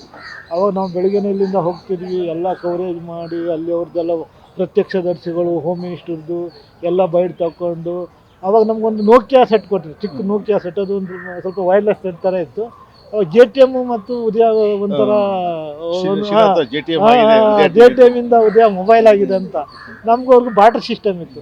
ನಾವು ಅದೆಲ್ಲ ಸುದ್ದಿ ಕೊಟ್ವಿ. ಕಡೆಗೆ ಆ ಸುದ್ದಿ ಕೊಟ್ಟು ಅಲ್ಲಿಂದ ತುಂಬ ಸ್ಪೀಡಾಗಿ ಓಡಿಸ್ಕೋಬೇಕಂದ್ರೆ ನಾವು 3:30 ಒಳಗೆ ಇಲ್ಲಿ ಇರಬೇಕಾಯ್ತು. 4 ಗಂಟೆಗೆ ಫ್ಲೈಟಿಗೆ ಹೋಗಬೇಕಾಯ್ತು. ಈಗಿನ ಥರ ನಿಮ್ಗೆ ಹೋಗಿ ನಾನು ಬ್ಯಾಕು ಅಥವಾ ಮೊಬೈಲು ವಾಟ್ಸಪ್ ಏನಿಲ್ಲ, ಟೆಕ್ನಾಲಜಿ ಅಷ್ಟು ಫಾಸ್ಟ್ ಇಲ್ಲ ಆಗಿತ್ತು. ಅಡಿ ನಾವು ಬಂದ್ವಿ. ಆ ಸುದ್ದಿ ಚೆನ್ನೈಗಂತೂ ಹೋಯ್ತು ಸಕ್ಸಸ್ಫುಲ್ಲಾಗಿ. ಹೋಗಿ ಆ ದಿನ ನೈಟು 8:30 ನ್ಯೂಸಲ್ಲಿ ಅದು 4 ಹೆಡ್ಲೈನ್ ಮಾಡಿಬಿಟ್ಟು ನಮ್ಮದು ಅದು ಕಂಬಾಲಪಲ್ಲಿ ಸಜೀವ ದಹನ, ದಲಿತರು ಸಜೀವ ದಹನ. ನೋಡಿ ಅದು ಆಗಿ ಇಷ್ಟು ವರ್ಷ ಆಯಿತು, ಈಗ 25 ವರ್ಷ. ಆರು ಕೊಲೆ ಆದವ್ರು ಹಾಗೆ ಕೊಲೆ ಆಗೇ ಬಿಟ್ಟರು, ಅಲ್ಲಿದ್ದ ಸಾಕ್ಷಿನೂ ಸತ್ತೋಗ್ಬಿಟ್ರು. ಇನ್ನು ಆ ಕೋರ್ಟಲ್ಲಿ ಒಬ್ರಿಗೂ ಇನ್ನೂ ಶಿಕ್ಷೆ ಆಗಿಲ್ಲ. ಒಬ್ಬ ದಲಿತ ಹೋಮ್ ಮಿನಿಸ್ಟರ್ ಇದ್ದರು, ಖರ್ಗೆ ಇದ್ದರು, ಸರ್ಕಾರ ಕಾಂಗ್ರೆಸ್ ಗೌರ್ಮೆಂಟೇ ಇತ್ತು, ಆದರೆ ಅದು ನ್ಯಾಯಾಲಯದಲ್ಲಿ ಇನ್ನೂ ಪ್ರೂವ್ ಆಗಿಲ್ಲ. ಈ ಥರ 100 ಇನ್ಸಿಡೆಂಟ್ಗಳು ಆ ಟೈಮಲ್ಲಿ ನಾವು ಕವರೇಜ್ ಮಾಡಿದ್ವಿ. ಈ ಥರ ಅಪರಾಧ ಲೋಕದ್ದು ತುಂಬ ಡಕಾಯಿತಿ ಕೇಸ್ಗಳು ತುಂಬ. ನಿಮಗೆ ಆ ಟೈಮಲ್ಲಿ ತುಂಬ ಡಕಾಯಿತಿ ಬೆಂಗಳೂರಲ್ಲಿ ಔಟ್ಸ್ಕಟ್ಟಲ್ಲಿ ಜಾಸ್ತಿ ನಡೀತಿತ್ತು. ಬೆಂಗಳೂರು ಹೊರವಲಯದಲ್ಲಿ ತುಂಬ ಡಕಾಯಿತಿಗಳು ನಡೀತಿತ್ತು ಆವಾಗ. ಮತ್ತು ಮತ್ತು ಈ ಗಂಡುಪಾಳ್ಯ ಪ್ರಕರಣದಲ್ಲಿ ಏನಾಗ್ತಿತ್ತು ಅಂದರೆ, ಗಂಡುಪಾಳ್ಯರು 10 ಕೇಸ್ ಕೊಲೆ ಮಾಡಿದರೆ ಮತ್ತು 4-5 ಟ್ರೇಸ್ ಆದ ಕೇಸ್ ಅವ್ರ ತಲೆಗೆ ಹಾಕ್ಬಿಡ್ತೀರಿ ಪೊಲೀಸರು. ಕೆಲವು ಕೇಸಲ್ಲಿ ಯಾರು ಅಂತ ಪತ್ತೆ ಆಗೋದಿಲ್ಲ ಇದು, ಅವಾಗ ದಂಡಪಾಲೆ ಕೇಸ್ಗೆ ಸೇರಿಸ್ಬಿಡ್ತೀವಿ 10-11 ಅಂತ. ಈ ಥರ ತುಂಬ ಆಗಿದೆ ಪೊಲೀಸರದ್ದು ಈ ಥರ ಇನ್ಸಿಡೆಂಟ್ಗಳು. ಈ ಥರ ತುಂಬ ಅಪರಾಧ ನಾವು ಕ್ರೈಮ್ ರಿಪೋರ್ಟ್ಗಳು ತುಂಬ ಸುದ್ದಿ ಮಾಡಿದ್ವಿ. ಅದು ನಾವು ಕ್ರೈಮ್ ಶುರು ಮಾಡಿದಾಗ ರೇವಣ್ ಸಿದ್ದಯ್ಯ ಕಮಿಷನರ್ ಆಗಿದ್ದರು, ರೇವಣ್ ಸಿದ್ದಯ್ಯ ಕಮಿಷನರು, ಮಡಿಯಾಳ ಕಮಿಷನರು, ಅಜಯ್ ಕುಮಾರ್ ಸಿಂಹ ಕಮಿಷನರು, MD ಸಿಂಹ, ಕಡೆಗೆ ಮರಿಸ್ವಾಮಿ, ಈ ಥರ ತುಂಬ ಟಫ್ ಆಫೀಸರ್ಸ್ ಎಲ್ಲ ಇದ್ದರು ಆ ಟೈಮಲ್ಲಿ. ಜಯಚ್ ಪಟೇಲ್ ಸರ್ಕಾರ ಇತ್ತು ನಾವು ಕೆರೆ ಶುರು ಮಾಡಿದಾಗ. ಆ ಟೈಮಲ್ಲಿ TV ಮೀಡಿಯಾ ಅಂದರೆ ಎಲ್ಲರಿಗೂ ಗ್ರಾಮರ್. ಅವಾಗ ಒಂದು ಟಿವಿಯಲ್ಲಿ ಬಂದರೆ ಸಾಕು, ಒಂದು ಬೈಟ್ ಅಂದರೆ ಸಾಕು, ಒಬ್ಬರಲ್ಲ 10 ಜನ ಬಂದುಬಿಡ್ತಿರು. ಆ ಹಿಂದ್ಗಡೆ ಅವ್ರು ಶಿಷ್ಯರೇ ಜಾಸ್ತಿ ಮಿಂಚುತ್ತಾ ಇರ್ತಾರೆ. ಅವಾಗ ಈ ಪುಡಾರಿಗಳು ತಗೊಂಡ್ರೆ ಶಿಷ್ಯರೇ ಜಾಸ್ತಿ, ಅವರು 100 ಜನ ಮತ್ತಿಗೆ ಹಾಕಂತೀರಿ. ಫುಲ್ ಕಲರ್ ಚೇಂಜ್ ಆಗಿಬಿಟ್ಟಿದೆ. TV ಅಂದರೆ ಕಾಮನ್ ಆಗಿಬಿಟ್ಟಿದೆ ಜನರಿಗೆ. ಆವಾಗ ಊರಲ್ಲೆಲ್ಲ ಟಿವಿಯಲ್ಲಿ ಅಂದರೆ ದೊಡ್ಡ ಗ್ಲಾಮರು. ಅವಾಗ ಟಿವಿಯಲ್ಲಿ ಬರ್ತೇನೆ ಅಂದರೆ ದೊಡ್ಡ ಸುದ್ದಿ. ಅವಾಗ ಆ ಥರ ವ್ಯಾಲ್ಯೂನೇ ಜಾಸ್ತಿ ಇತ್ತು. ಜಾಸ್ತಿ ಇತ್ತು. ನಮ್ಮ ಉದಯ TV ನೆಟ್ವರ್ಕು ತುಂಬ ಸ್ಟ್ರಾಂಗ್ ಇತ್ತಲ್ಲ, ಇವರದ್ದು ತುಂಬ ಸ್ಟ್ರಾಂಗ್ ನೆಟ್ವರ್ಕು ಮತ್ತು ಫೈನಾನ್ಷಿಯಲಿ ವೆರಿ ಸ್ಟ್ರಾಂಗ್ ನೆಟ್ವರ್ಕ್ ಇತ್ತು. ಅದರಿಂದ ನಮಗೆ ಕಂಟೆಂಟ್ ವೈಸ್ ಅವ್ರೇನು ಮಧ್ಯೆ ಅಂದರೆ ಇಂಟರ್ಫಿಯರ್ ಆಗ್ತಾಯಿಲ್ಲ. ನೀವು ಯಾವ ಸುದ್ದಿ ಕೊಟ್ಟರು ಸ್ವಲ್ಪ ಕನ್ನಡ ತಮಿಳು ಇಶ್ಯೂ ಬಂದಾಗ ಮಾತ್ರ ಅವ್ರು ಸ್ವಲ್ಪ ಸೆನ್ಸಿಟಿವ್ ಮಾಡ್ತಿರೋ ಬಂದರೆ, ಉಳಿದಂತೆ ನೀವು ಕೊಡೋ ಸುದ್ದಿಗೆ ಅವರು ಮ್ಯಾನೇಜ್ಮೆಂಟ್ ಎಲ್ಲೂ ಕೈ ಹಾಕ್ತಾ ಇರಲಾಗಿತ್ತು. ಆ ಥರ ಮಾಡಿ ಈ ಥರ ಸುದ್ದಿ ಕೊಡಿ ಅನ್ನೋದು ಏನು ಅವ್ರಿಗೆ, ಯಾಕಂದರೆ ಇಲ್ಲಿ ಅವ್ರದ್ದು DMK ಪಕ್ಷ ಇಲ್ಲ ಆಗಿತ್ತು. ಅದರಿಂದ ರಾಜಕೀಯವಾಗಿ ಅವ್ರಿಗೆ ಇಲ್ಲೇನು ಬ್ಯಾಲೆನ್ಸ್ ಮಾಡುವಂಥದ್ದು ಇಲ್ಲ ಆಯಿತು. ಸ್ವಲ್ಪ ಕನ್ನಡ ತಮಿಳು ಬ್ಯಾಲೆನ್ಸ್ ಮಾಡಬೇಕಾಗಿತ್ತು. ಕನ್ನಡ ರಿಲೇಟೆಡ್ ಅನ್ನೋ ಈ ಕಾವೇರಿ ಇಶ್ಯೂ ಬಂದಾಗ, ಕಾವೇರಿ ಹೋರಾಟ ಶುರು ಆದಾಗ, ನಂತರ ವಿಠಲ್ನಲ್ಲಿ ಗೋಲಿಬಾರು ದೇವೇಗೌಡರು ಪಾದಯಾತ್ರೆ ಮಾಡಿದ್ರು, ಅದು ದೊಡ್ಡದಾಗ ನಾವು ಕವರೇಜ್ ಮಾಡಿದ್ವಿ. ವಿಠಲ್ನಲ್ಲಿ ಅಲ್ಲಿ ನೀರಾ ಇಶ್ಯೂಗಾಗಿ ಒಂದು ಗೋಲಿಬಾರ್ ಆಗುತ್ತೆ, ರೈತರು ಸತ್ತು ಹೋಗ್ತಾರೆ. ಅದ ದೇವೇಗೌಡರು ಪಾದಯಾತ್ರೆ ಮಾಡ್ತಾರೆ ಅಲ್ಲಿ ವಿಠಲ್ನಲ್ಲಿ. ಅಲ್ಲಿ ಅದನ್ನು ನಾವು ತುಂಬ ದೊಡ್ಡದಾಗಿ ಸುದ್ದಿ ಮಾಡಿದ್ವಿ ಅವರು ದೇವೇಗೌಡರು ಪಾದಯಾತ್ರೆಗೆ. ನಂತರ SM ಕೃಷ್ಣ ಕಾವೇರಿ ನೀರಿಗಾಗಿ ಪಾದಯಾತ್ರೆ ಮಾಡ್ತಾರೆ ಬೆಂಗಳೂರು ಟು ಮಂಡ್ಯ ತನಕ. ಮಂಡ್ಯದಲ್ಲಿ ದೊಡ್ಡ ಸಮಾರಂಭ ಆದಾಗ ನಾವು ಅದನ್ನು ಫುಲ್ ಲೈವ್ ಎಲ್ಲ ಮಾಡಿ ಅವಾಗ ಅದು ದೊಡ್ಡ ಸುದ್ದಿ ಮಾಡಿದ್ವಿ. SM ಕೃಷ್ಣ ಬೆಂಗಳೂರು ಟು ಒಬ್ಬ ಮುಖ್ಯಮಂತ್ರಿ ಸರ್ಕಾರದಲ್ಲಿದ್ದ ಪಾದಯಾತ್ರೆ ಮಾಡಿದ್ರು. ಅವಾಗ ಕಾವೇರಿ ನೀರು ಬಿಡಬೇಕಂತ ಸುಪ್ರೀಂ ಕೋರ್ಟ್ ಆವಾಗದಾಗ ಆ ಟೈಮ್ನ ಫುಲ್ ಬರಗಾಲ ಇರುತ್ತೆ SM ಕೃಷ್ಣ ಟೈಮಲ್ಲಿ. ಇವರಿಗೆ ಇಲ್ಲೇ ಕುಡಿಯೋಕೆ ನೀರಿಲ್ಲ ಮತ್ತು ಕಾವೇರಿ ನೀರು ಎಲ್ಲಿ ಬಿಡೋದು ಅಂತ ಅವರು ಬೆಂಗಳೂರಿಂದ ಒಂದು ಪಾದಯಾತ್ರೆ ಮಾಡ್ತಾರೆ ಸೀದಾ ಮಂಡ್ಯ ತನಕ. ಅವಾಗ ದೊಡ್ಡ ಸೆನ್ಸೇಷನಲ್ ಸುದ್ದಿ ಆಗಿತ್ತು ಅವಾಗ SM ಕೃಷ್ಣ ಪಾದಯಾತ್ರೆ. ಅದನ್ನು ನಾವು ಪೂರ್ತಿ ಪಾದಯಾತ್ರೆ ನಮ್ಮ ಚಾನಲಲ್ಲಿ ಉದಯ TV ಎಲ್ಲ ತುಂಬ ಕವರೇಜ್ ಮಾಡಿದ್ವಿ. ಈ ಥರ ತುಂಬ ಎಕ್ಸ್ಕ್ಲೂಸಿವ್ ಸುದ್ದಿಗಳು ತುಂಬ ಮಾಡಿದ್ವಿ. ಆ ಥರ ವೆರಿ ವಾಸ್ಟ್ ಎಕ್ಸ್ಪೀರಿಯನ್ಸ್ ಫೀಲ್ಡಲ್ಲಿ ನಾವು ತಗೊಂಡಿದ್ದೀವಿ. ಈ ಥರ ಆ ಥರ ಹಲವಾರು ಸುದ್ದಿಗಳು ನಾವು ನಿಮಗೆ ಲೆಕ್ಕ ಹಾಕ್ಕೊಡ್ಬೋದು ಬೆಂಗಳೂರು ಸಂಬಂಧಪಟ್ಟಂತೆ. ಮತ್ತು ಬೆಂಗಳೂರಲ್ಲಿ ನಿಮಗೆ ತುಂಬ ಪ್ರೊಟೆಸ್ಟ್ಗಳು ಮತ್ತು ಗಲಾಟೆ ಆಗಿತ್ತು. ಇಲ್ಲೊಂದು ಜಯನಗರ 4th ಬ್ಲಾಕಲ್ಲಿ ಒಂದು ದಿಬ್ಬ ಇತ್ತು ಯಾವಾಗ, ಅಲ್ಲಿ ಯಾವಾಗ ಹಿಂದೂ ಮುಸ್ಲಿಂ ಗಲಾಟೆ ಆಗ್ತಾ ಇತ್ತು. ಜಯನಗರ 4th ಬ್ಲಾಕು ಒಂದು ಈಗ ಬಸ್ ಸ್ಟಾಪ್ ಎಲ್ಲ ಆಗಿದೆ, ಅಲ್ಲೊಂದು ದಿಬ್ಬ, ಆ ದಿಬ್ಬದಕ್ಕಾಗಿ ಒಂದು ಗಲಾಟೆ ಆಗ್ತಿತ್ತು. ನಂತರ ರೇವಣ ಸಿದ್ದಯ್ಯ ಏನು ಮಾಡಿದ್ರು, ಒಂದಿನ ಫುಲ್ ಟಾಸ್ಕ್ ಮಾಡಿ ಒಂದು ಬೆಳಗಿನ ಕಾರ್ಯಾಚರಣೆ ಮಾಡಿ ಆ ದಿಬ್ಬನೇ ತೆಗೆದುಹಾಕ್ಬಿಟ್ರು ಆವಾಗ. ಯಾಕಂದರೆ ಆ ದಿಬ್ಬ ಸಲುವಾಗಿ ಪ್ರತಿ ಸಲನೂ ಗಲಾಟೆ ಆಗ್ತಿತ್ತು. ಜಯನಗರ ಅದು ತುಂಬ ಕುಖ್ಯಾತಿತ್ತು, ಆ ಜಯನಗರ 4th ಬ್ಲಾಕು ಆ ದಿಬ್ಬದು. ಅದು ತೆಗೆದಾಕ ನೋಡ್ರೆ ನಂತರ ಗಲಾಟೆಗಳೇ ಇಲ್ಲ ಅಲ್ಲಿ ಆದಮೇಲೆ. ಅದು ಆ ರೇವಣ ಸಿದ್ದಯ್ಯ ಆ ಥರ ಒಳ್ಳೆ ಕೆಲಸ ಮಾಡಿದ್ರು, ಅಂಥ ರಿಸ್ಕ್ ತಗೊಂಡು ಮಾಡಿದ್ರು. ನಂತರ ಅವರು ಮಹಿಳಾ ಸಹಾಯವಾಣಿನ ಮಾಡಿದರು, ಮಕ್ಕಳ ಸಹಾಯವಾಣಿ ಆ ಟೈಮ್ನ ಮಾಡಿದರು. ಈ ಥರ ಎಲ್ಲ ವೆರೈಟಿ ಎಕ್ಸ್ಪೀರಿಯನ್ಸ್ಗಳು ನಮಗೆ ಬೆಂಗಳೂರು ಕ್ರೈಮ್ ಜಗತ್ತಲ್ಲಿ ಆಗಿದೆ ಆ ಟೈಮಲ್ಲಿ. ತುಂಬ ಎಕ್ಸ್ಕ್ಲೂಸಿವ್ ಸ್ಟೋರಿಗಳು, ತುಂಬ ಹೆಡ್ಲೈನ್ ಸ್ಟೋರಿಗಳು, ಈ ಥರ ತುಂಬ. ನಂತರ ಒಂದ್ಸಲ ನೋಡಿ ಇನ್ನೊಂದು ಪ್ರಕಾರ ಹೇಳಬೇಕಂದ್ರೆ ನಿಮಗೆ ಆ ಪಂಚಗಟ್ಟಿ ಡಬಲ್ ಮರ್ಡರ್ ಆಗಿತ್ತು. ಪಂಚಗಟ್ಟಿ ಒಂದು ಫ್ಯಾಮಿಲಿ ಡಬಲ್ ಮರ್ಡರ್. ಆ ಡಬಲ್ ಮರ್ಡರ್ ಕೇಸು ಇನ್ನೂ ತನಕ ಟ್ರೇಸ್ ಆಗಿಲ್ಲ ನೋಡಿ, ಇದುವರೆಗಾಗಿಲ್ವಾ? ಇನ್ನೂ ತನಕ ಆಗಿಲ್ಲ. ಅದು ಯಾರು ಮಾಡ್ರು ಅದು ತುಂಬ ಹೈ ಪ್ರೊಫೈಲ್ ಕೇಸ್ ಅದು. ಪಂಚಗಟ್ಟಿ ಫ್ಯಾಮಿಲಿ ಅಂದರೆ ತುಂಬ ರಿಚ್ ಫ್ಯಾಮಿಲಿ ಅವರು. ಅವರಿಬ್ಬರದ್ದು ಒಂದು ಡಬಲ್ ಮರ್ಡರ್ ಜಯನಗರನ ಬನಶಂಕರಿ. ಆ ಡಬಲ್ ಮರ್ಡರ್ ಕೇಸು ಅದು ಯಾರು ಮಾಡ್ರು ಅಂತ ಇನ್ನೂ ತನಕ ಟ್ರೇಸ್ ಔಟ್ ಆಗಿದೆ. ಪಂಚಗಟ್ಟಿ ಡಬಲ್ ಮರ್ಡರ್ ಅಂತ ಇವತ್ತು ಕುಖ್ಯಾತಿ ಇದೆ ಅದು. ಇನ್ನರಲ್ಲಾಯಿತು, ಹೊರಗಿನಿಂದ ಬಂದು ಮಾಡ್ರು. ಆ ಕೇಸಿನ ಸತ್ಯಾಂಶನ ಇನ್ನೂ ಹೊರಗೆ ಬಂದಿಲ್ಲ. ಅದ್ರ ಬಗ್ಗೆ ಯಾರು ಇನ್ವೆಸ್ಟಿಗೇಷನ್ ಮಾಡ್ಬೋದು ಈಗಲೂ ಬೇಕಾದ್ರೆ. ಆ ಥರ ಈ ಥರ ತುಂಬ. ನಂತರ ನಕಲಿ ಚಾಪಕ್ಕಾಗದ ಹಗರಣ ಕರೀಂ ಲಾಲ್ ತೆಲಿಗೆ, ಅದು ಬಹುಕೋಟಿ ನಕಲಿ ಚಾಪಕ್ಕಾಗದ. ನಂತರ ಕರೀಂ ಲಾಲ್ ತೆಲಿಗೆ ಹೇಗಾಯಿತು ಅಂದರೆ ಅವನೇನು ಅದರಲ್ಲಿ ಎಂಜಾಯೇ ಮಾಡಿಲ್ಲ. ಜೈಲಲ್ಲಿದ್ದ, ಕಾಯಿಲೆ ಬಿದ್ದ, ಏಡ್ಸ್ ಬಂತು, ಅಲ್ಲೇ ಸತ್ತೋಗ್ಬಿಟ್ಟ. ಕಡೆಗೆ ಆ ದುಡ್ಡು ಯಾರ್ಯಾರೋ ತಿಂದು ತೇಗ್ಬಿಟ್ರು. ಅದು ಅಲ್ಲಿ ಪೊಲೀಸ್ ಅಧಿಕಾರಿಗಳು, ಪುಡಾರಿಗಳು ಎಲ್ಲರೂ ಅದರಲ್ಲಿ ಇನ್ವಾಲ್ವ್ ಆಗಿಬಿಟ್ರು. ಕಡೆಗೆ ಈಗ ಇವ ಕರೀಂ ಲಾಲ್ ತೆಲಿಗೆ ಹೆಸರಷ್ಟೇ ಬಂತು, ಕಡೆ ಅವ್ನು ಜೈಲಲ್ಲಿ ಅವ್ನ ಲೈಫೇ ಬರ್ಬಾದಾಗ್ಬಿಟ್ಟ. ಅಲ್ಲಿ ಅವ್ನಿಗೆ ಏಡ್ಸ್ ಬಂತು, ಕಡೆ ಮಗಳು ಮದುವೆಗೂ ಬರೋಕ್ಕಾಗಿಲ್ಲ, ಕಡೆ ಜೈಲಲ್ಲೇ ಸತ್ತೋಗ್ಬಿಟ್ಟ ಕರೀಂ ಲಾಲ್ ತೆಲಿಗೆ. ಅದು ಅವಾಗ ದೊಡ್ಡ ಸುದ್ದಿ, ನಕಲಿ ಚಾಪಕ್ಕಾಗದ ಹಗರಣ ಕರೀಂ ಲಾಲ್ ತೆಲಿಗಿದು ಆ ಕಾಲದಲ್ಲಿ. ಈ ಥರ ತುಂಬ ಇಂಟ್ರೆಸ್ಟಿಂಗ್ ಸ್ಟೋರಿಗಳು ತುಂಬ ಇತ್ತು. ಈಗ ಜಾಸ್ತಿ ಏನು ನಡೀತದೆ ನಿಮ್ಗೆ ಸೈಬರ್ ಕ್ರೈಮಿಗೆ ಜಾಸ್ತಿ ಆಗ್ತದೆ. ನಿಮ್ಗೆ ಹ್ಯಾಕ್ ಮಾಡೋದು, ಸೈಬರ್ ಕ್ರೈಮ್ ನಿಮ್ಮ ಮುಟ್ಟಿದ್ರೆ ನಿಮ್ಮ ಜೇಬಲ್ಲಿ ನಿಮ್ಮ ಅಕೌಂಟಿಂದ ದುಡ್ಡು ಹ್ಯಾಕ್ ಮಾಡುವಂಥ ಕೆಲಸ ಈಗ ಜಾಸ್ತಿ ಮಾಡ್ತಾರೆ. ಆದರೆ ಈಗೂ ಮರ್ಡ್ರ್ಗಳು, ಆದರೆ ಮರ್ಡ್ರಲ್ಲಿ ಹೇಳ್ತಾರೆ ನೀವು ವೈಯಕ್ತಿಕ ಮರ್ಡ್ರ್ ಆಗಕ್ಕೂ ಮರ್ಡ್ರ್ ಪರ್ ಗೇನ್ ಆದರೆ ತುಂಬ ಡೇಂಜರ್. ಅಂದರೆ ದುಡ್ಡಿನ ಆಸೆಗೆ, ಲಾಭದ ಆಸೆಗೆ ಕೊಲೆ ಮಾಡಿ ದರೋಡೆ ಡಕಾಯಿತಿ ಮಾಡೋದಲ್ಲ, ಅದು ತುಂಬ ಇತ್ತು. ಹಿರಿಯ ನಾಗರಿಕರನ್ನೇ ನೋಡಿ ಅವ್ರನ್ನೇ ಮರ್ಡ್ರ್ ಮಾಡೋದು ಕೆಲವು ಗ್ಯಾಂಗೆಲ್ಲ ಇತ್ತು. ಮನೆಯಲ್ಲಿ ಕೆಲವು ಹಿರಿಯ ನಾಗರಿಕರು ಇತ್ತು. ಒಂದು ಗಾಳಿಪಟ ಗ್ಯಾಂಗ್ ಅಂತ ಇತ್ತು. ಗಾಳಿಪಟ ಗ್ಯಾಂಗ್ ಹೆಂಗಿತ್ತು ಅಂದರೆ ಅವರು ಯಾವುದೋ ಒಂದು ಲೇಔಟಲ್ಲಿ ಗಾಳಿಪಟ ಹಾರಿಸ್ಬಿಡ್ತಾರೆ. ಆ ಗಾಳಿಪಟ ನುಗ್ಲು ಬಿಟ್ಬಿಡೋದು. ಅದು ಯಾರ್ದೋ ಮನೆ ಹೋಗಿ ಬಿಟ್ಬಿಡುತ್ತೆ ಮೇಲೆ ಹೋಗಿ. ಇವರಲ್ಲಿ ಹೋಗಿ ನೋಡ್ತಾರೆ, ಅಲ್ಲಿ ಅಬ್ಸರ್ವ್ ಮಾಡ್ತಾರೆ. ಮನೇಲಿ ಯಾರು ಇಲ್ಲ ಅಂದ್ರೆ, ಯಾರು ಇದ್ರೆ ಇಲ್ಲ ನಮ್ಮ ಗಾಳಿಪಟ ವಿದ್ಯುತ್ ತರೋಕ್ಕಂತ ಬಂದ್ವಿ ಅಂತ ಹೇಳ್ತಾರೆ. ನಮ್ಮ ಗಾಳಿಪಟ ಬಂದಿದೆ ಅದಕ್ಕೆ ಬಂದ್ವಿ. ಇಲ್ಲ ಯಾರು ಇಲ್ಲ ಅಂತ ಗೊತ್ತಾರೆ, ಸ್ಕೆಚ್ ಹಾಕಿ ನೆಕ್ಸ್ಟ್ ಟೈಮಲ್ಲಿ ಅಲ್ಲಿ ಇದು ಮಾಡೋದು, ಕಳ್ಳತನ ದರೋಡೆ ಮಾಡೋದು. ಗಾಳಿಪಟ ಗ್ಯಾಂಗ್ ಅಂತಾರೆ ಫೇಮಸ್ ಇದ್ರು. ಯಾವುದಲ್ಲಿ ಹೋಗಿ ಗಾಳಿಪಟ ಬಿಡೋದು ಅವ್ರದ್ದೇ ಕೆಲಸ. ಆ ಥರ ಅದು ನುಗ್ಲು ಹರಿದು ಬಿಟ್ಬಿಡ್ತು. ಅದು ಯಾರ್ದೋ ಮನೆ ಮೇಲೆ ಹೋಗಿ ಬಿಟ್ಬಿಡುತ್ತೆ. ಅದು ಹುಡುಕಕ್ಕೆ ಹೋದಾಗ ಅವಾಗ ಹೇಳ್ತಾರೆ, ಈಗ ನಮ್ಮ ಗಾಳಿಪಟ ಬಿತ್ತು ಅದಕ್ಕೆ ತರೋಕ್ಕೆ ಬಂದ್ವಿ ಅಂತಾರಲ್ಲ. ಯಾರು ಕೇಳಿದ್ರೆ, ಯಾರು ಕೇಳಿಲ್ಲ, ಮನೇಲಿ ಯಾರೂ ಇಲ್ಲ ಅಂದರೆ ನೆಕ್ಸ್ಟ್ ಸ್ಕೆಚ್ ಹಾಕಿ ಆ ಮನೆ ಫುಲ್ಲು ದರೋಡೆನೋ ಡಕಾಯಿತಿ ಮಾಡಿಬಿಡ್ತು. ಈ ಥರ ಒಂದು ಗ್ಯಾಂಗ್ ಇತ್ತು. ಅದಕ್ಕೆ ಗಾಳಿಪಟ ಗ್ಯಾಂಗ್ ಅಂತಾರೆ ಫೇಮಸ್. ಈ ಥರ ವೆರೈಟಿ ಆ ಕಾಲದಲ್ಲಿ ಇತ್ತು. ಈಗ ಆಯ್ತು, ಇಷ್ಟೆಲ್ಲ ನೀವೆಲ್ಲ ಸಾಹಸ ಮಾಡಿ ಅಲ್ಲಿ ಮಾಡ್ತಾ ಇದ್ರಿ.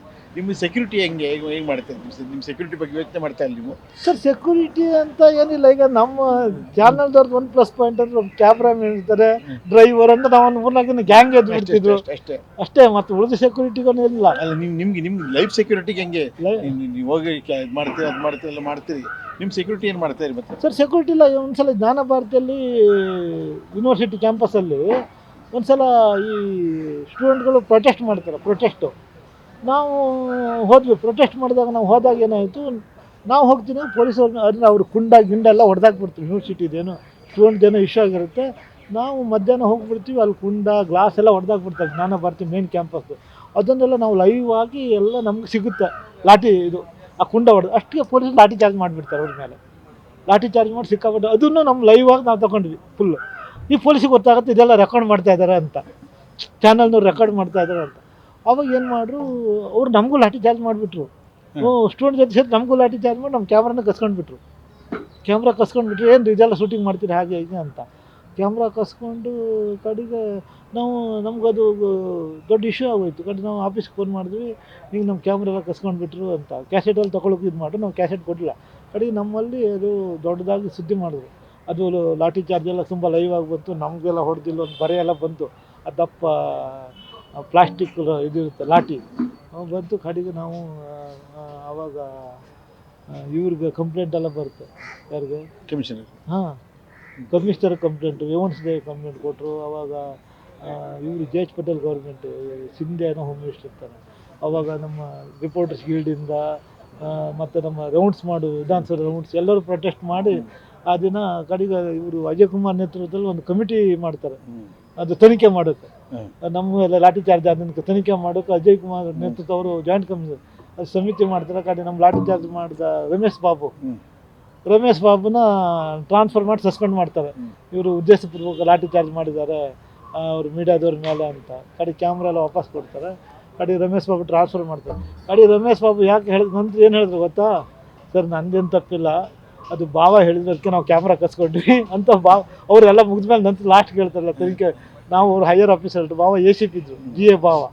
ಆ ಭಾವ ಹೇಳಿದ್ರು ಅಂತ ನಾವು ನಿಮ್ಮ ಕ್ಯಾಮ್ರಾ ಕಸ್ಕೊಂಡ್ವಿ, ನಮ್ದೇನು ತಪ್ಪಿಲ್ಲ. ನಂತರ ನಮ್ಗೆ ಬಲಿಪಸು ಮಾಡಿದ್ರು ಸರ್, ಹಿಂಗೆ ನಮ್ಗೆ ಸಸ್ಪೆಂಡ್ ಮಾಡಿದ್ರು, ಟ್ರಾನ್ಸ್ಫರ್ ಮಾಡಿದ್ರು.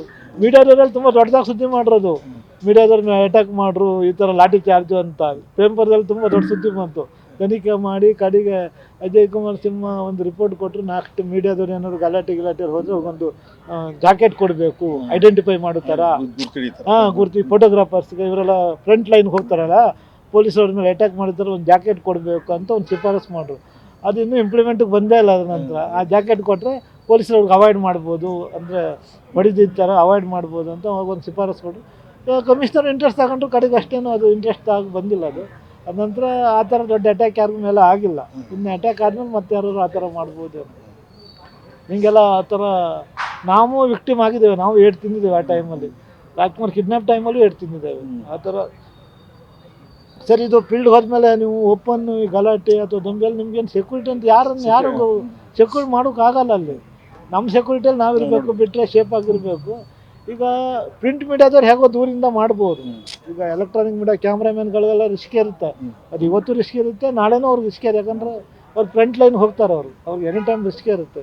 ಇಲ್ಲೆಲ್ಲ ವರ್ಲ್ಡ್ ವೈಡ್ ಯಾವ ಟಿ ವಿ ರಿಪೋರ್ಟ್ರು ಅಥವಾ ಕ್ಯಾಮ್ರಾಮನ್ಗಳು ಇಂಥ ರಿಸ್ಕ್ ಎಲ್ಲ ಕಡೆ ಇರುತ್ತೆ. ಈಗ ನಿಮ್ಗೆ ಇಸ್ರೇಲ್ ವಾರಲ್ಲಿ ಎಷ್ಟು ಜನ ಸತ್ತವರು ಜರ್ನಲಿಸ್ಟ್ಗಳು ರಿಪೋರ್ಟಿಂಗ್ ಮಾಡೋಕೆ ಹೋದಾಗ, ಫೋಟೋಗ್ರಾಫರ್ಸ್ಗಳು ಸತ್ತು ಹೋಗ್ತಾರೆ. ಇದೆಲ್ಲ ಕಾಮನ್ ಆಗಿ ನಡೀತಾ ಇರುತ್ತೆ. ಕಡೆಗೆ ಅಷ್ಟೇ ಅವ್ರಿಗೇನೂ ಸಿಗಲ್ಲ, ಅಷ್ಟೇ ಅವರು ಹಾಗೆ ಸುದ್ದಿ ಇಲ್ಲದೆ ಹೋಗ್ಬಿಡ್ತಾರೆ. ಆ ಥರ ಇರುತ್ತೆ ಈ ಥರ. ಸರ್ ಈಗ 20 ವರ್ಷ ಸರ್ವಿಸ್ ಮಾಡೋದು ಸರ್? ನಾನು ಉದಯ ಟಿವಿಯಲ್ಲಿ ಒಂದು 20 ವರ್ಷ ಮಾಡಿದ್ದೆ ನಾನ್ ಸ್ಟಾಪ್ ಆಗಿ.